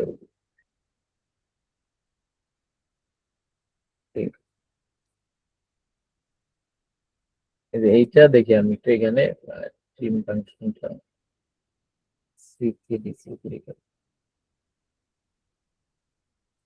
আচ্ছা এই যে এই ফাংশনটা দেখি, ট্রিম ফাংশন। ট্রিম দিয়ে আমি C3 যদি দেই, এই যে এখানে দেই, তবে এখানে অলরেডি এক্সট্রা স্পেস আছে কোথাও এখানে। আচ্ছা এখানে স্পেস নাই, আমি নিজে একটা ডাটা নিয়েই করি। ঠিক আছে, আমি এখানে একটা ডাটা এরকম কয়েকটা স্পেস দিয়ে তারপরে লিখলাম this। তো এখন এটা আমি যদি ট্রিম দেই, একটা ডাটার ক্ষেত্রে এগুলো বোঝা যায়, কিন্তু যখন আমাদের অনেক অনেক ডাটা থাকবে তখন এই কোন ডাটায় ভাই দেখেন এই এই ডাটার ক্ষেত্রে কিন্তু আমাদের এখানে দুইটা তিনটা স্পেস আছে, কিন্তু এই যখন ট্রিম করলাম আমি অটোমেটিক স্পেসটা চলে গেছে। একটা দুইটা ডাটার ক্ষেত্রে এগুলো দেখেই বোঝা যায় যে এটা স্পেস আছে এটা নাই, তো আমি ট্রিম করে ফেলাম। কিন্তু আমার যখন হাজার হাজার ডাটা থাকবে এবং এরকম উল্টা পাল্টা ডাটা, তখন কিন্তু এই ট্রিম করা ঝামেলা। তো তখন আমরা জাস্ট কি করবো যে একটা ফিক্সড করে তারপরে এটা টোটাল অটো ফিল দিয়ে দিলে পুরো আমাদের ডাটাটা ঠিকঠাক হয়ে যাবে। এই কারণে ট্রিম ফাংশনটা আর কি আমাদের খুব কাজে লাগে ডাটা অ্যানালাইসিস এর ক্ষেত্রে। আর একটা আছে কনক্যাট। কনক্যাট মূলত আমাদের দুইটা ডাটা জয়েন করার ক্ষেত্রে, যে বিশেষ করে আমাদের ফুল নাম, অনেক ক্ষেত্রে কি হয় যে আমরা ফার্স্ট নাম সেকেন্ড নেম নিলাম কিন্তু ফুল নেম নিলাম না কাস্টমারদের থেকে বা কারো থেকে input নিলাম, গুগল ফর্ম একটা করলাম কিন্তু দেখা যাচ্ছে ফর্ম বানানোর সময় আমি ফুল নাম অপশন রাখি নাই, কিন্তু আমার ফুল নাম দরকার হবে। তখন আমরা এটা আবার, বা অ্যাড্রেসের ক্ষেত্রে এটা অনেক সময় লাগে যে আমরা ফুল অ্যাড্রেস অপশনটা দিলাম না, আমরা কাস্টমারের থেকে ইয়ে নিলাম যে ওর সিটি নিলাম, তারপরে আমরা শর্ট অ্যাড্রেস নিয়ে নিলাম। তো আমাদের ফুল অ্যাড্রেসটা বানাইতে হবে, তখন আমরা কি করি সিটি এবং শর্ট অ্যাড্রেস যেটা নিয়ে আমরা ওটা অ্যাড করতে পারি। তো এইগুলোর ক্ষেত্রে এই টু আর মোর টেক্সট সেল একসাথে করার জন্য তখন আমরা এই কনক্যাটটা ব্যবহার করি। যেমন এই যে এখানে আমি দেখি যে আমার নামটা কনক্যাট দিয়ে আমি দিছে, এখানে দুইটা, এখানে just দেখাই দিছে আমার নাম দিয়ে আলাদা আলাদা হবে, কিন্তু আমার দেখানোর দরকার নেই, আমাদের দুইটা ছেলেও থাকে তো আমরা করতে পারবো এরকম একসাথে করার। এটা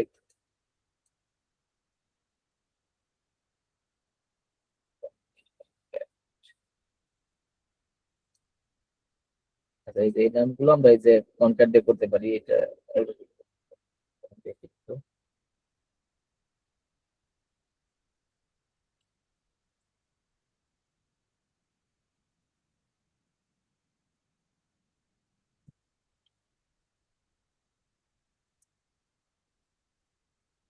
people, concat। আচ্ছা, এখন আমাদের বলে দিলাম এইটা, ঠিক আছে, এরপরে কমা। এখন এইটা এখানে একটা বিষয় যে কমা তো দিলাম এবং আচ্ছা আমি এক দেখে যে পরেরটাও দিলাম, দুইটা দিলাম। এখন কি হলো যে একসাথে দুইটা চলে আসলো, কিন্তু আমরা তো ফুল নেমের ক্ষেত্রে আহ একসাথে আসলে তো আর এটা ইয়া হলো না, এখানে আমাদের স্পেস দরকার। এই স্পেসটা দেওয়ার জন্য আমরা এখানে আমরা কি করব যে একটা ডাবল কোটেশন দিয়ে দিব।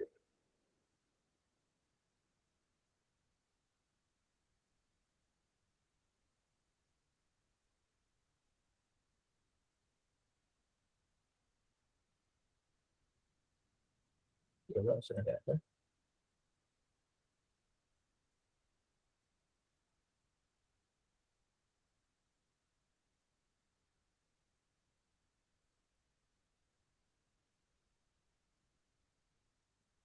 ঠিকই তো আছে সত্য।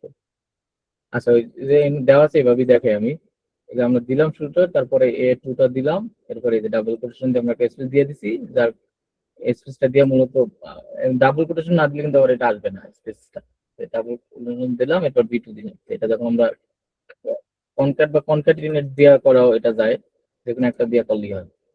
দিলাম এই স্পেসও, এটা এরকম ফুল নাম চলে আসলো আর কি।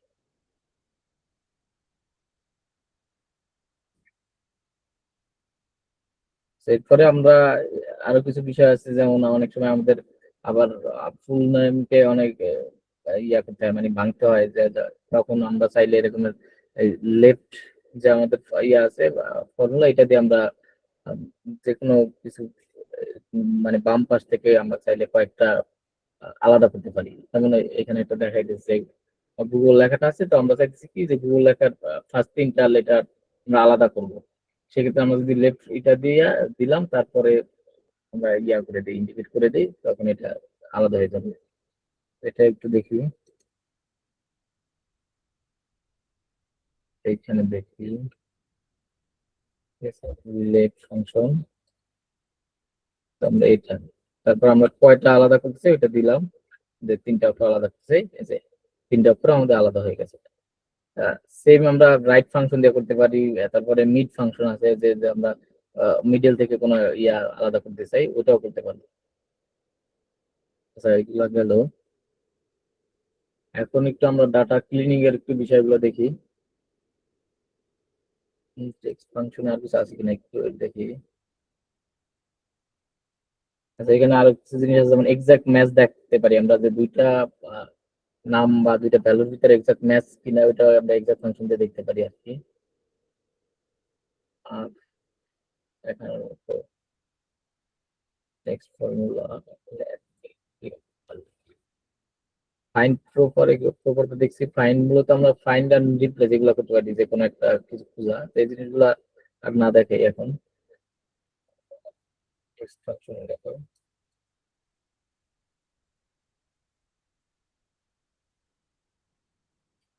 আচ্ছা, এখন ডাটা ক্লিনিং এর কিছু বিষয় একটু দেখাই। বেসিক ক্লিনিং এর বিষয় অবশ্য অলরেডি দেখানো হয়ে গেছে। বা বলে দিচ্ছি অনেকগুলা, যেমন এক্সট্রা স্পেস ফিলিং করতে যেটা বললাম যে ট্রিম ফাংশন আমরা ব্যবহার করি। তারপরে প্রপার ব্যবহার করি যে রং কেস যদি থাকে ওটা ঠিক করার জন্য। তারপর নাম্বার আমরা ডাটা টাইপ ঠিক আছে কিনা এগুলো ফরম্যাট করা। এগুলো মূলত বেসিক ডাটা ক্লিনিং। তো আমরা এখন একটু একটা ইয়া বানাই, লাস্টে যেটা বলছিলাম যে আমরা একটা স্যালারি শিট বানাই। স্যালারি শিট করে রাখো। আচ্ছা, আমরা এই যে এটা একটা আমি কিছু ডাটা দিয়ে রাখছি আর কি, আমরা এটা দিয়ে একটা স্যালারি শিট আজকে যা শিখছি মোটামুটি এগুলা ইউজ করে, এবং যেটা তো শুরুতেই বলছিলাম যে আমরা অ্যাবসলিউট ভ্যালুটা একটু মানে সরি অ্যাবসলিউট রেফারেন্সটা আছে একটা, তো ওইটা দেখাই দিব, ওইটা সহ এইটা আমরা তৈরি করবো আর কি। তো এর আগে যা শিখেছি এর দিক থেকে কারো কোনো কোশ্চেন আছে কিনা, তারপরে আমরা একটু এটা করি, প্রজেক্টটা করি। এখন পর্যন্ত যা বলছি।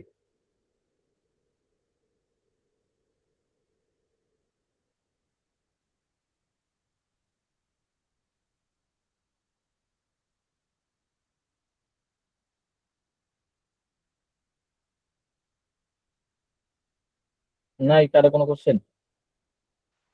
না, কোনো কোশ্চেন নাই এখন। আচ্ছা, আমরা তাহলে স্যালারি শিটটা দেখি। এটা মানে আমি লিখে রাখছি আর কি আইটি সোসাইটি। আইটি সোসাইটিতে তো আসলে বেতন দেওয়া হয় না কাউকে, ওইভাবে ইয়ে নাই, কিন্তু জাস্ট বানানোর জন্য লিখলাম। তো এখানে আমরা তো কিছু ডাটা নিলাম, একটা আইডি দিলাম, আমরা নাম দিলাম, ডেজিগনেশন, রেট, তারপরে একটা বেসিক স্যালারি আমরা লিখলাম আর কি আমাদের। এখন আমরা এটা টোটাল স্যালারি হিসাবে মানে একটা যেরকম আসতে পারে ওইটা দেখবো।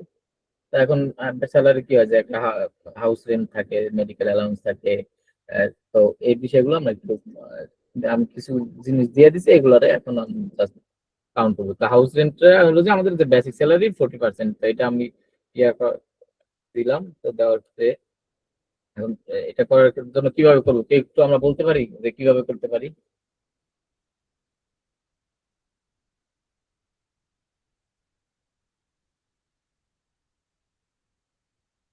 কারো ধারণা আছে যে আমি হাউস রেন্টটা কিভাবে ক্যালকুলেশন করবো এখন বেসিক স্যালারি থেকে?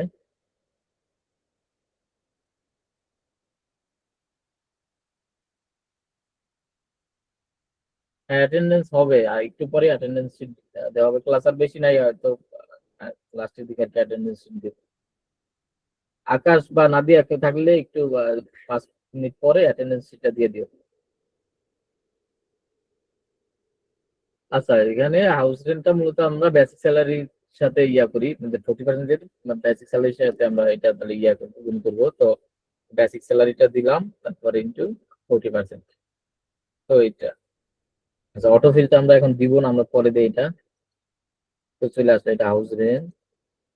এখন আমি যেটা বলছিলাম যে এটা দেখো, তো এখানে আমি যদি চাই এই টান দিয়ে দিলে এটা এভাবে চলে আসলো।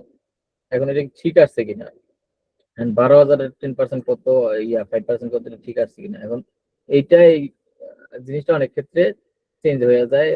তখন এটা যেমন কি হয়েছে যে আমার 12,000-এর সাথে আমি হাউস রেন্ট 40% দিছি, 48,000, সরি 12,000 না, 1,20,000, এখানে 48,000 আসলো। কিন্তু মেডিকেল অ্যালাউন্সের ক্ষেত্রে কি আসলো যে এটা 4,800 আসছে, এটা আসছে যে এই 48,000-এর 10%। মানে আমি তো এই 48,000-এর 10% চাই না, আমি চাইছি যে আমাদের বেসিক স্যালারি থেকে 10%।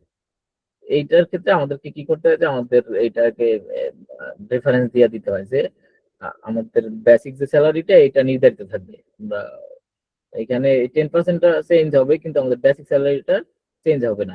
এইটার উপরেই আমার ক্যালকুলেশনটা হবে। এইটা দেওয়ার জন্য এখানে আমরা অ্যাবসলিউট রেফারেন্স দিব। অ্যাবসলিউট রেফারেন্স আমরা কিভাবে দিই? ডলার সাইন দিয়ে দিতে হয় যে আমরা রো এবং কলাম আমরা কোনটা আটকাইতে চাই, বা রো কলাম দুইটাই আটকাইতে চাই কিনা, ডলার সাইন দিয়ে মূলত আমরা এগুলা করি। তো আমি যদি এই যে এফ এর আগে ডলার সাইন দিলাম, তার মানে কি হলো যে এফ কলামটা আমার এটা লক হয়ে গেল। তারপরে আমি আরেকটা ডলার সাইন দিব 6 এর আগে, তখন কি হবে যে F6 মানে এই যে সেলটা আছে এটা পুরোটা লক হয়ে যাবে। আমি এরপরে ক্যালকুলেশন করতে যাবো, আমার এই কলামটা আর চেঞ্জ হবে না। আমি এটা দিলাম, এখন যদি আমি এটা টাইনা দেই, এখন কিন্তু এই যে দেখি আমরা এই যে এটার ক্ষেত্রে F6 এর সাথে আমার S4 টা মানে এই যে 10% ক্যালকুলেশন হয়েছে। তারপরে এটা হলো যে এই যে F6 এর সাথে I4 মানে 5% ক্যালকুলেশন হয়েছে।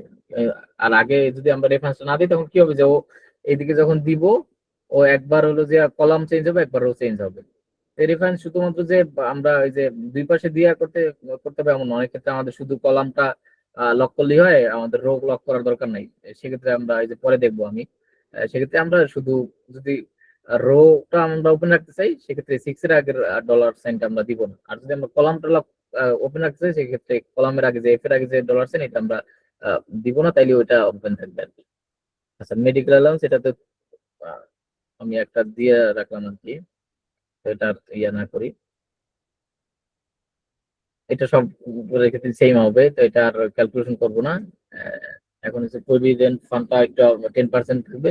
এটার ক্ষেত্রে আবার এটা আমি একটা ফর্মুলা আছে এখানে এটা কিন্তু অটোমেটিক হয়ে গেছে, কারণ আমরা এখানে যেহেতু সেল রেফারেন্স দেওয়া ছিল এবং এই ফর্মুলাটা আমি কপি করছি এখানে, ফর্মুলাটা চলে আসছে, তো ওইটা অনুযায়ী আমাদের এখানে আহ, এই F6 টা লক ছিল, ওইটা ছিল পাশাপাশি K10 এর সাথে এটা ও নিয়ে নিছে। আচ্ছা, ট্যাক্স এটাও আমি ধরে নিছি একটা, যে সাধারণত ট্যাক্স 5,000 টাকা সর্বনিম্ন থাকে, তো এটা 12 দিয়ে ভাগ দিলে 417 টাকা আসে, তো এটাও আর ক্যালকুলেশন করলাম না, এটা দিয়ে দিলাম। তো এখন আমরা গ্রোস স্যালারিটা ক্যালকুলেশন করবো। তো এটার ক্ষেত্রে কি হবে যে আমরা ইকুয়াল গ্রোস স্যালারি বেসিক থেকে আমাদের এই পর্যন্ত ইয়া এই দুইটা এগুলা যোগ হবে, সরি সাম,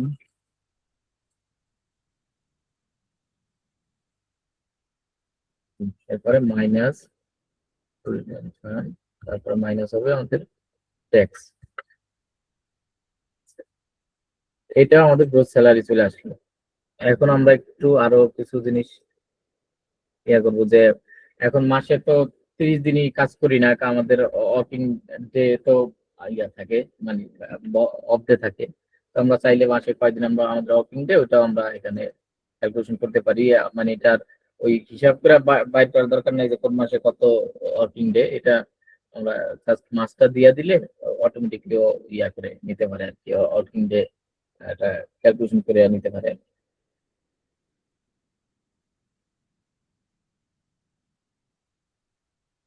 এটা আমরা করি নেট ওয়ার্কিং ডে।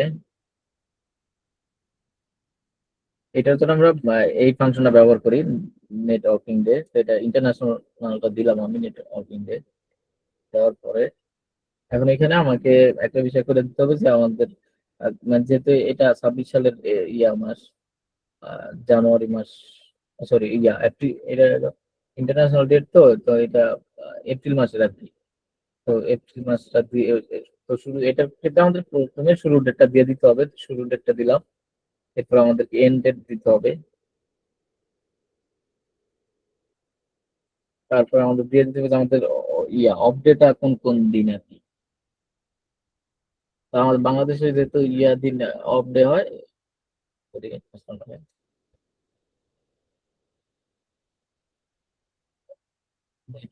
ইন্টারন্যাশনাল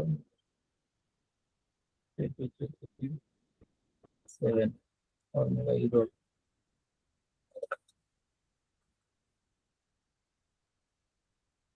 বাংলাদেশেরটা দিয়ে দেখি। আর,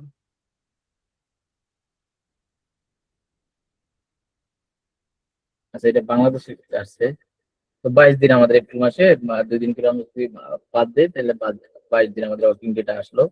তো 22 দিন আমরা কাজ কত করলাম, এটা একদিনে আমি ধরলাম যে আমাদের এই কোম্পানি বা আমাদের ইয়ে 8 ঘন্টা করে কাজ। তো সেক্ষেত্রে এটা আমরা 22 সাথে 8 গুণ করে দিব।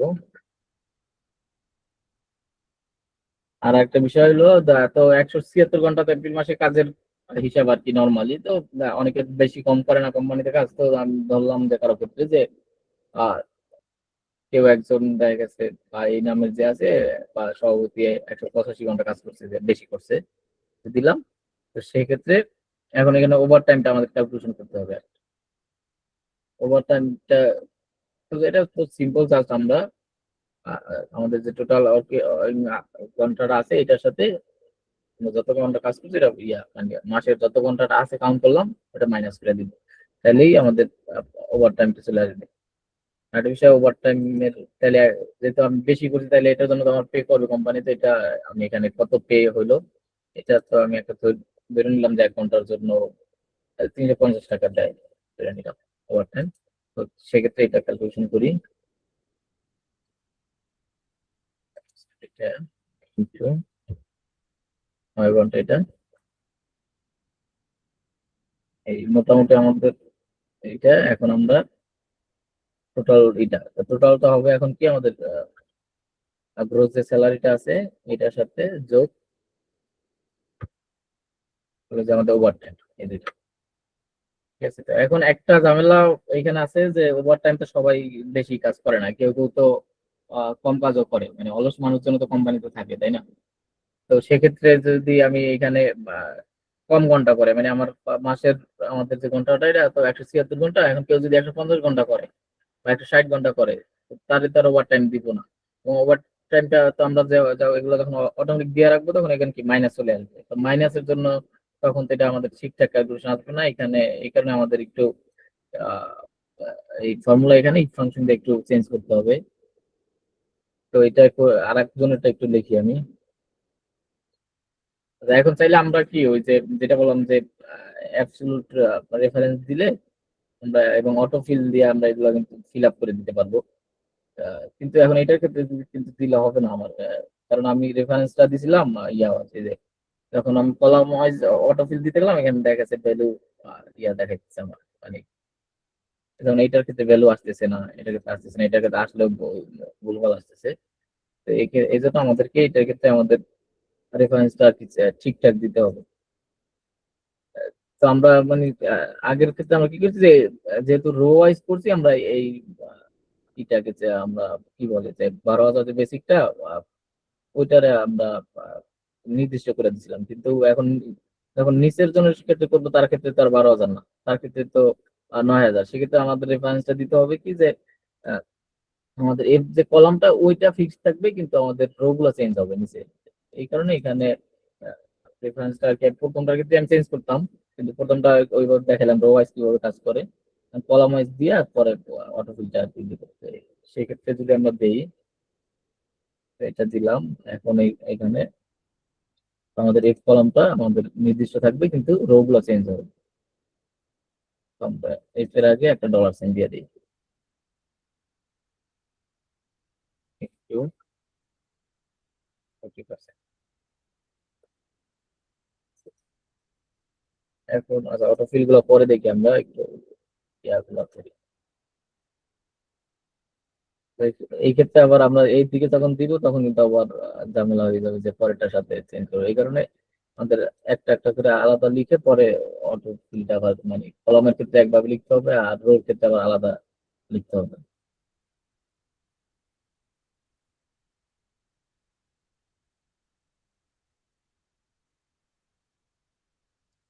আচ্ছা এটা আমি পুরোটাই দিয়ে দিই।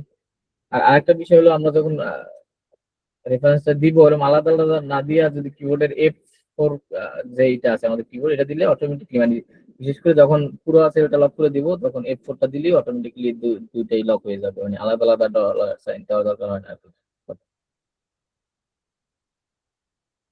এটা দিলাম মোবাইল অ্যালার্ম, যেটা তো সবাই দেখতেছে এইটার ক্ষেত্রে ট্যাক্স এটাও সবার ক্ষেত্রে সেম, পুরো স্যালারি। আচ্ছা এই যে আগে আমরা যেটা করছি এই যে এখানে আমাকে সাজেশন দেখা দিচ্ছে যে যেহেতু অলরেডি আগের বার করছি আগের ইসে, তো সব আমাদের রেফারেন্স গুলো যদি কোনো চেঞ্জ না করা লাগে তো এখানে তো আমাদের রেফারেন্স কোনো কিছু চেঞ্জ করার দরকার নেই, যে আগের মতোই এটা দিয়ে দিলাম। এটাও তো সবার ক্ষেত্রে সেম হবে। এটা আবার দিলে আবার এইভাবে আমি যদি অটোফিল দিতে যাই এখানে ভুল আসতেছে, এই জন্য এখানে আমাকে ইয়াগুলো আমার যে ডেটের এই এই জিনিসগুলো এই দুটো আমাকে একটু নির্ধারিত করে দিতে হবে। তো আমি একটু এইগুলোর ক্ষেত্রে ইয়া দিয়ে দেই। এখন যদি আমি দেই, সরি আমি কোনটা দিলাম, এইটা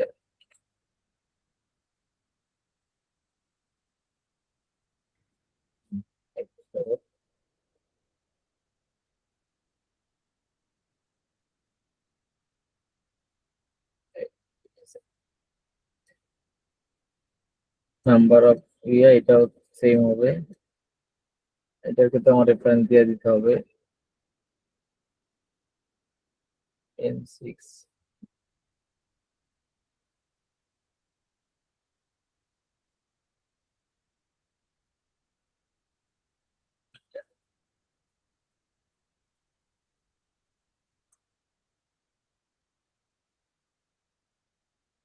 এটার ক্ষেত্রে আমার ঠিক আছে যে এই কলামটা আমার সেম থাকবে, কিন্তু আমার রো গুলো চেঞ্জ হবে। তো সেক্ষেত্রে কলামের আগে শুধু একটা ডলার সাইন দিয়ে দিলে হবে।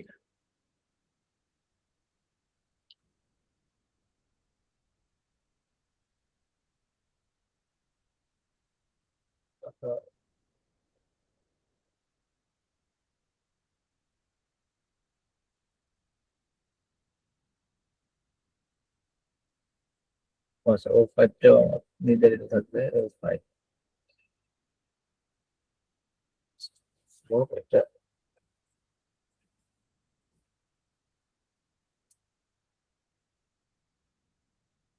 সেটা গেল। কি হতো এখন আমার, এখন ধরি যে এই লোক কাজ কম করছে, যে 176 ঘন্টা করার কথা কিন্তু কাজ করছে ধরি বলি যে 163 ঘন্টা।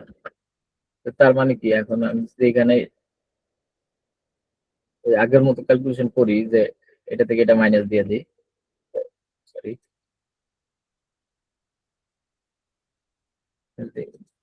এটা মাইনাস, দেখা গেছে 13 ঘন্টা আমার ওভার টাইম তো হয়নি, ওটা মাইনাস চলে আসছে। তো এটা তো তাইলে আর ঠিক থাকলো না যে মাইনাস চলে আসলো।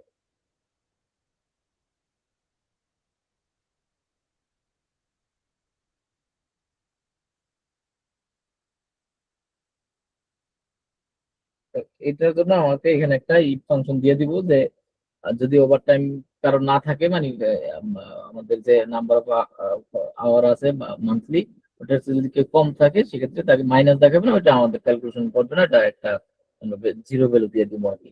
এই ক্ষেত্রে আমাদেরকে ইফ ফাংশন ব্যবহার করতে হবে। মানে যেটা আগে বলছিলাম যে লজিক কিছু আসলেই তখন আমাদেরকে ইফ ফাংশন ব্যবহার করতে হয়। তো ইফ দিলাম, তো আমরা বলে দিলাম যে P7 যেটা আছে আমাদের, মানে মানে একজন আমাদের কর্মচারী যে কয় ঘন্টা কাজ করছে ওইটা দিলাম আমরা। এটা যদি গ্রেটার দেন হয়, আমাদের যে মান্থলি যে আমাদের ঘন্টা আছে কাজের, ওইটার চেয়ে যদি বড় হয়, তখন আমাকে এটা ক্যালকুলেশন করবে। তো এই শুরুতে এটা যদি ট্রু হয় সেক্ষেত্রে আমাকে পরের ভ্যালুকে ক্যালকুলেশন করবো আমি যদি ট্রু হয়। তো ক্যালকুলেশন করলে কি হবে যে আমার এটা থেকে এটা মাইনাস যাবে, P7 মাইনাস ইয়ে, এটা দিলাম ক্যালকুলেশন, এটা হলো ট্রু ভ্যালু। যদি সত্য হয় সেক্ষেত্রে আমাদের এই ক্যালকুলেশনটা করবে। আর যদি সত্য না হয় সেক্ষেত্রে কি আসবে, যে জিরো দেখা যাবে। দিলাম যে এটার ক্ষেত্রে জিরো চলে আসবে। এখন জিরো থাকলে আর সমস্যা নাই, কিন্তু মাইনাস হইলে দেখা গেছে এখানে তো আমি যখন ওভার টাইম ক্যালকুলেশন করতাম এখানে মাইনাস আসতো, এবং আমাদের টোটাল যে স্যালারি এখানে দেখা যায় যাইতেছে কম চলে আসতো টাকা। কিন্তু জিরোর ক্ষেত্রে তার এটা আসবে না। তো আমি এটা দিয়ে এখন ক্যালকুলেশন করি, 350 × 0। এটার ক্ষেত্রে আচ্ছা আমি একটু এখানে রেফারেন্স গুলো ঠিক করি। 350টা, এটা হলো পুরোটা আমাদের ইয়া থাকবে। আর এটার ক্ষেত্রে আর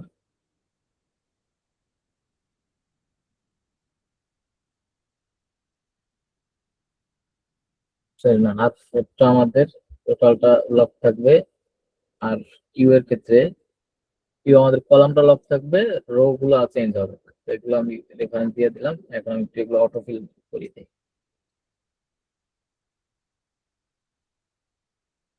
সেগুলো সব রো ওয়াইজ করা অটোফিল। আচ্ছা আমি এখন অটোফিলের কারণে একটু ফিলের জন্য এই ইয়াগুলো চেঞ্জ করে দিই। আমাদের রো চেঞ্জ হবে, দিলাম রো চেঞ্জ। এখন অটোফিল দিয়ে দেখি, তাও হয় না। আচ্ছা আমরা পরেরটা একটা করে তারপর অটোফিল দিই। এটার ক্ষেত্রে দিলাম, তো আমাদের স্যালারি এখানে আমাদের দিয়ে আমাদের লক থাকলো,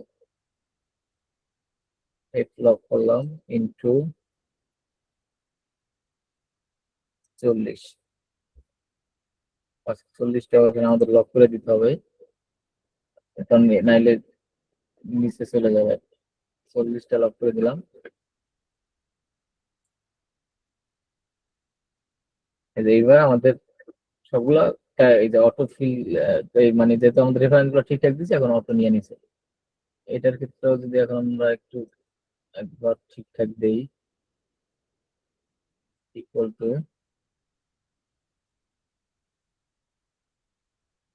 আমাদের টোটাল স্যালারি, এটা একটা হলো যে আমাদের নির্ধারিত থাকবে 18 চেঞ্জ হবে ইন্টু এইটার সাথে, এখন এইটা আমাদের টোটালটা সেম মানে লক থাকবে, গেল এটা। এইটার ক্ষেত্রে এইটা জাস্ট কপি করে দিই। এখন এখানে F8, ঠিক আছে, এটা এইটা, আর এটা হবে লক। মোবাইল অ্যালাউন্স এটা তো 300 সবার ক্ষেত্রে সেম। আচ্ছা, এটা একটু ক্যালকুলেশন করতে হবে আমাদেরকে, দিলাম।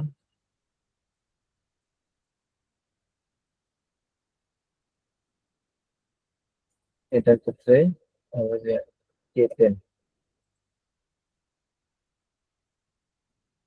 আর এটা লক থাকবে।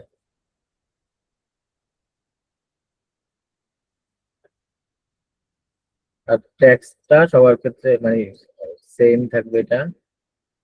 এখন এইটা একটু আর একবার ক্যালকুলেশন করে দিই, তো এটা আমাদের কত চলে আসবে,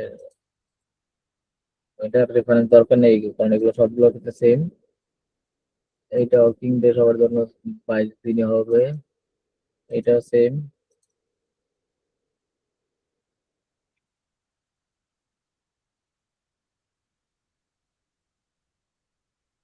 এইটা একটু আমাদের বসাইতে হবে, আমরা একটু কয়েকটা বসাই। 160, 80, 150, এরকম কয়েকটা বসাইলাম, এগুলো আমরা একটু কপি করে দিয়ে দিই।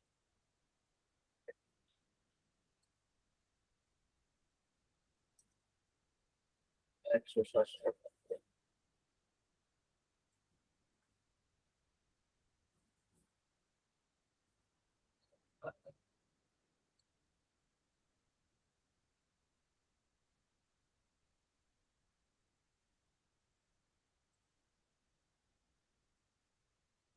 এটা ওভার টাইমটা, এটাও সেম।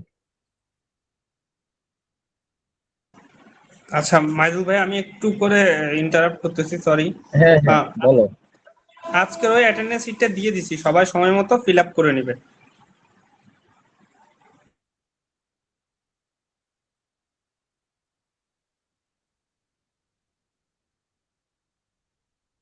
আচ্ছা, এই মোটামুটি আমাদের একটা স্যালারি শিট এইভাবে আমরা কোম্পানির বা আমাদের মানে কোনো যদি বিজনেস থাকে, বিজনেসের এমপ্লয়ীদের জন্য স্যালারি শিট, মানে ছোটখাটো বিজনেসের জন্য অনেক সময় স্যালারি শিট তৈরি করতে হয়। মোটামুটি একটা স্যালারি শিটে যা থাকে এখানে আমি দেখাই দিচ্ছি যেভাবে করতে হয়, এবং এটা একবার করলে অটোমেশন করে রাখলে প্রতি মাসে সেম ভাবে হয়ে যাবে আর কি। হ্যাঁ।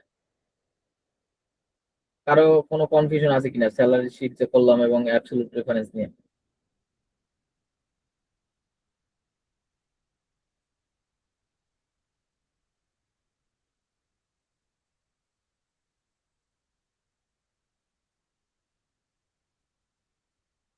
নাই কারো, বানাইতে পারবো দিলে, আমি কিন্তু এটা একটা অ্যাসাইনমেন্ট দিব, মানে আমরা টোটাল যে গুগলের সার্ভিস যে ক্লাস নিলাম, আমি তুষার আকাশ মিলে, আহ, আচ্ছা কলাম একটা দেখাইতেছি। আমি একটা অ্যাসাইনমেন্ট দিব, এটা যারা জমা দিবে এবং আগে ওরা মানে কয়েকটা অ্যাসাইনমেন্ট দিছে কিনা আমি জানি না, যদি দিয়ে থাকে ওই এই অ্যাসাইনমেন্ট গুলো যারা দিবে তাদেরকে কিন্তু সার্টিফিকেট দিব, না দিলে কিন্তু অ্যাসাইনমেন্ট করতে কারো কোনো সমস্যা হলে আমাদেরকে জানাবো, বা আমার নক দিলে বা তুষারের নক দিলে আমরা আকাশে নক দিলে হেল্প করে দিব। আহ, আর যদি কিন্তু অ্যাসাইনমেন্ট যেটা দিব বা হোমওয়ার্ক যেটা দিব ওইটা কইরা হোমওয়ার্কটা আমি যদি দেখাই দিই একটু হোমওয়ার্ক, আচ্ছা আমি একটু পর দেখাই দিতেছি কি হোমওয়ার্ক দিব। ওইটা কিন্তু তোমাদের জমা দিতে হবে। তো এটা যারা মানে আমাদের ফেসবুক পেজে পোস্ট দিতে হবে। আর এবং যারা দিব ওইটা আমি দেখবো, দেখে যে ঠিকঠাক আছে কিনা আর দেখে সলভ করে দিব। আর ওটা যারা জমা ওটা কোর্স দিবে তাদের কি সার্টিফিকেট গুলো দেওয়া হবে, আর না দিলে তারা সার্টিফিকেট পাবে না এই কোর্সের। এই যে টোটাল আমরা তোমরা 8-9টা ক্লাস নিলাম 3টা বিষয়ে, তো এইগুলোর উপরে একটা সার্টিফিকেট যাবে। তো এবং আমরা মনে হয় হয়তো সার্টিফিকেট অফলাইনে তোমাদেরকে দিব একবার সরাসরি হাতে। তো সার্টিফিকেট যারা পাইতে চায় এদেরকে এটা আসলে করতে হবে। আচ্ছা, কলাম লকটা একটু দেখাই দিই আমি। মূলত ভাই অ্যাবসলিউট আজকে রেফারেন্স, ক্লাস কয়টা পর্যন্ত হবে? এই যে ক্লাস প্রায় শেষ, মানে এই প্রজেক্টটা দেখালাম তো আর হয়তো 5-7 মিনিট। আচ্ছা, সেল রেফারেন্সের আরেকটা বিষয় আমার কাছে, আসলে গুগল শিটের এত ফর্মুলা এত কিছু এই এক ক্লাসে দেখানো না সম্ভব না আর কি। তো এগুলো হচ্ছে 8টা-10টা ক্লাসের বিষয়, মানে অনেক বিষয় এখনো আছে। তো এক ক্লাসের ভিতরে অনেক টপিক দেখাইতেছি তাড়াহুড়া করে, নাহলে আলাদা প্রত্যেক জায়গায় সেল রেফারেন্স নিয়ে পুরো একটা ক্লাস নেওয়া যায় এখানে। স্যালারি শিট নিয়ে আলাদা একটা ক্লাস হয়। আচ্ছা, সেল রেফারেন্স স্যালারি শিটের এখানে দেখেন, মূলত সেল রেফারেন্সটা আমরা দুইটা বিষয় নিয়ে করি। একটা হলো যে আমাদের কলামটা লক করার ক্ষেত্রে বা নির্দিষ্ট করে দেওয়ার ক্ষেত্রে, অথবা আমাদের ইয়াটা রোটা নির্দিষ্ট। এখন কলাম লগের ক্ষেত্রে কি হয়েছে, ধরো আমি কোনো একটা ক্যালকুলেশন করলাম, বেসিক ক্ষেত্রে কি হয়েছে যে আমার শুরুতে যে 1 নাম্বার আইডি তার বেসিক স্যালারি যেটা আমাদের F6 এ আছে।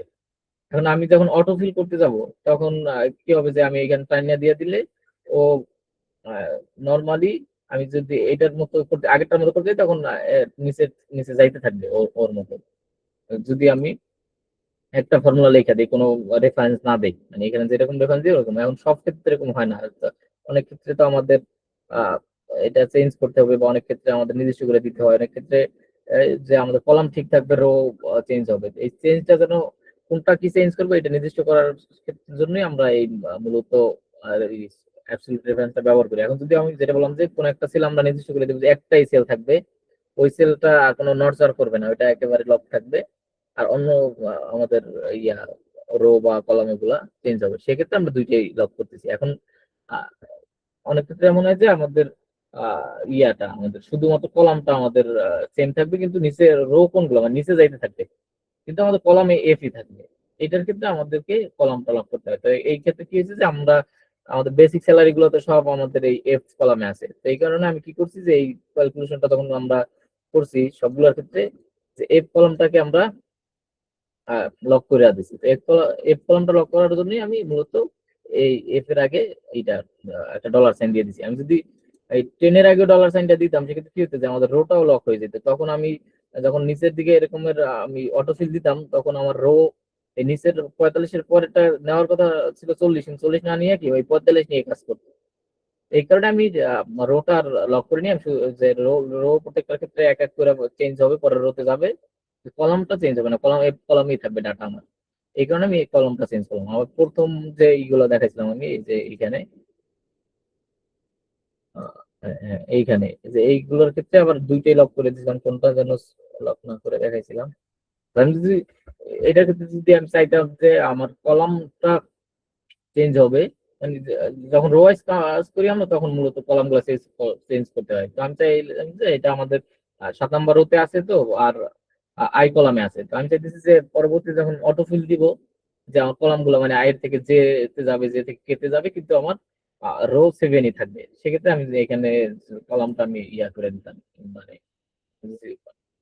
কলামটা আমি ফাঁকা রাখতাম মানে ওপেন রাখতাম, আর আমার রোজ এইটা আছে এটাকে আমি তখন লক করে দিতাম। এইভাবে এইটা মানে রেফারেন্সটা কাজ করে অ্যাবসলিউট।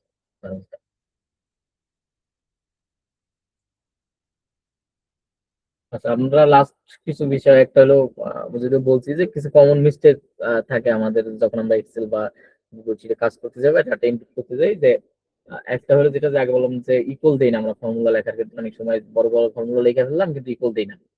এটা হয় মানে কাজ করার ক্ষেত্রে এটা একটু মানে লক্ষ্য রাখতে হবে।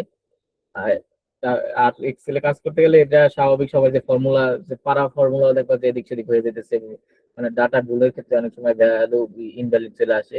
এইগুলা নিয়ে ইয়া করে মানে প্যারা খাওয়া যাবে না, এটা আসবি এর মানে এই বিষয়গুলো নিয়ে কাজ করাটা এরকমই যে আমি সব ঠিকঠাক দিতেছি কোনো কিছু, তাও ভুল আসতেছে, তো এগুলা তখন আমার একটু চেক করে করতে হয়।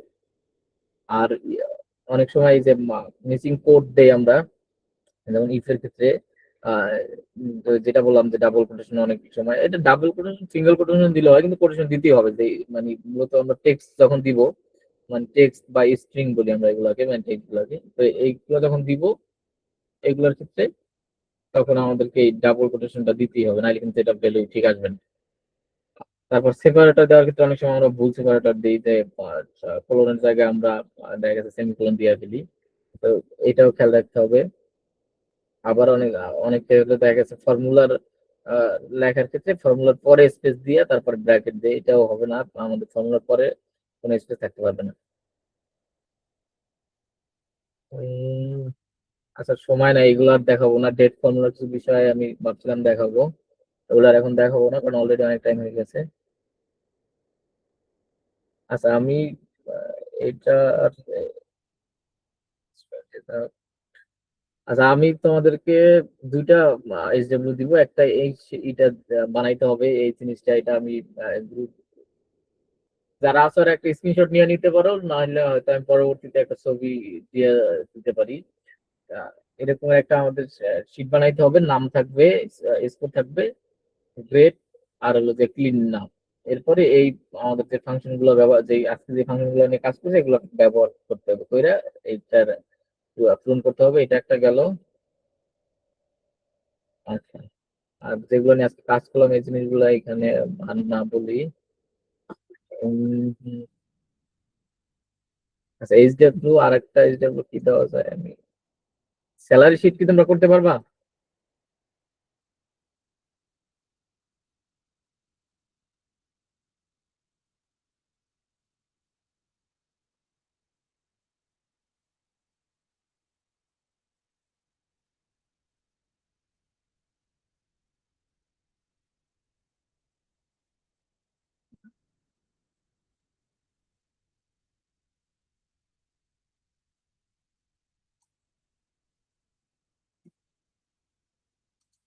আচ্ছা আরেকটা হলো যে রেজাল্ট শিটটা, ওই যে ঈদ সহ যেটা দেখাইছিলাম ওইটাই দিয়ে দিই, যে একটা রেজাল্ট শিট তৈরি করবা, যে আমি যেটা নিয়ে কাজ করছিলাম ঈদ ফাংশনের, এটা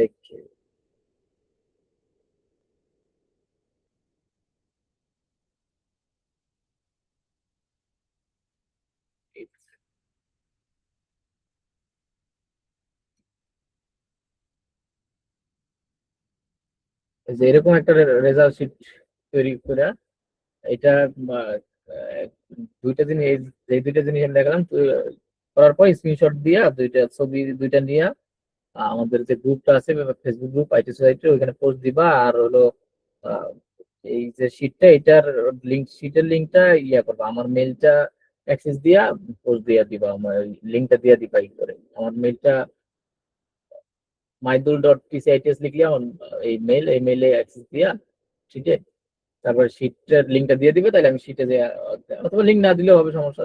আচ্ছা লিঙ্ক দিয়ে দেবো, কারণ আমি ফর্মুলা ঠিকঠাক আছে কিনা এটা দেখ, অথবা লিঙ্ক না দিলেও হবে, যা ওই কি যেন আমাকে অ্যাক্সেস না দিলেও হবে, আমি ওই জাস্ট ভিউ করতে পারলেই হবে শিটের লিঙ্কটা। আর হলো যে এইটা ওই যে স্ক্রিনশট দুইটা নিয়ে ছবি সহ পোস্ট দিয়ে দিব। তো যারা জমা দিবে তাদেরকে সার্টিফিকেট দেওয়া হবে, আর না দিলে তো তাদের জন্য সার্টিফিকেট নাই। এই মোটামুটি আশা করি করতে অফ করি।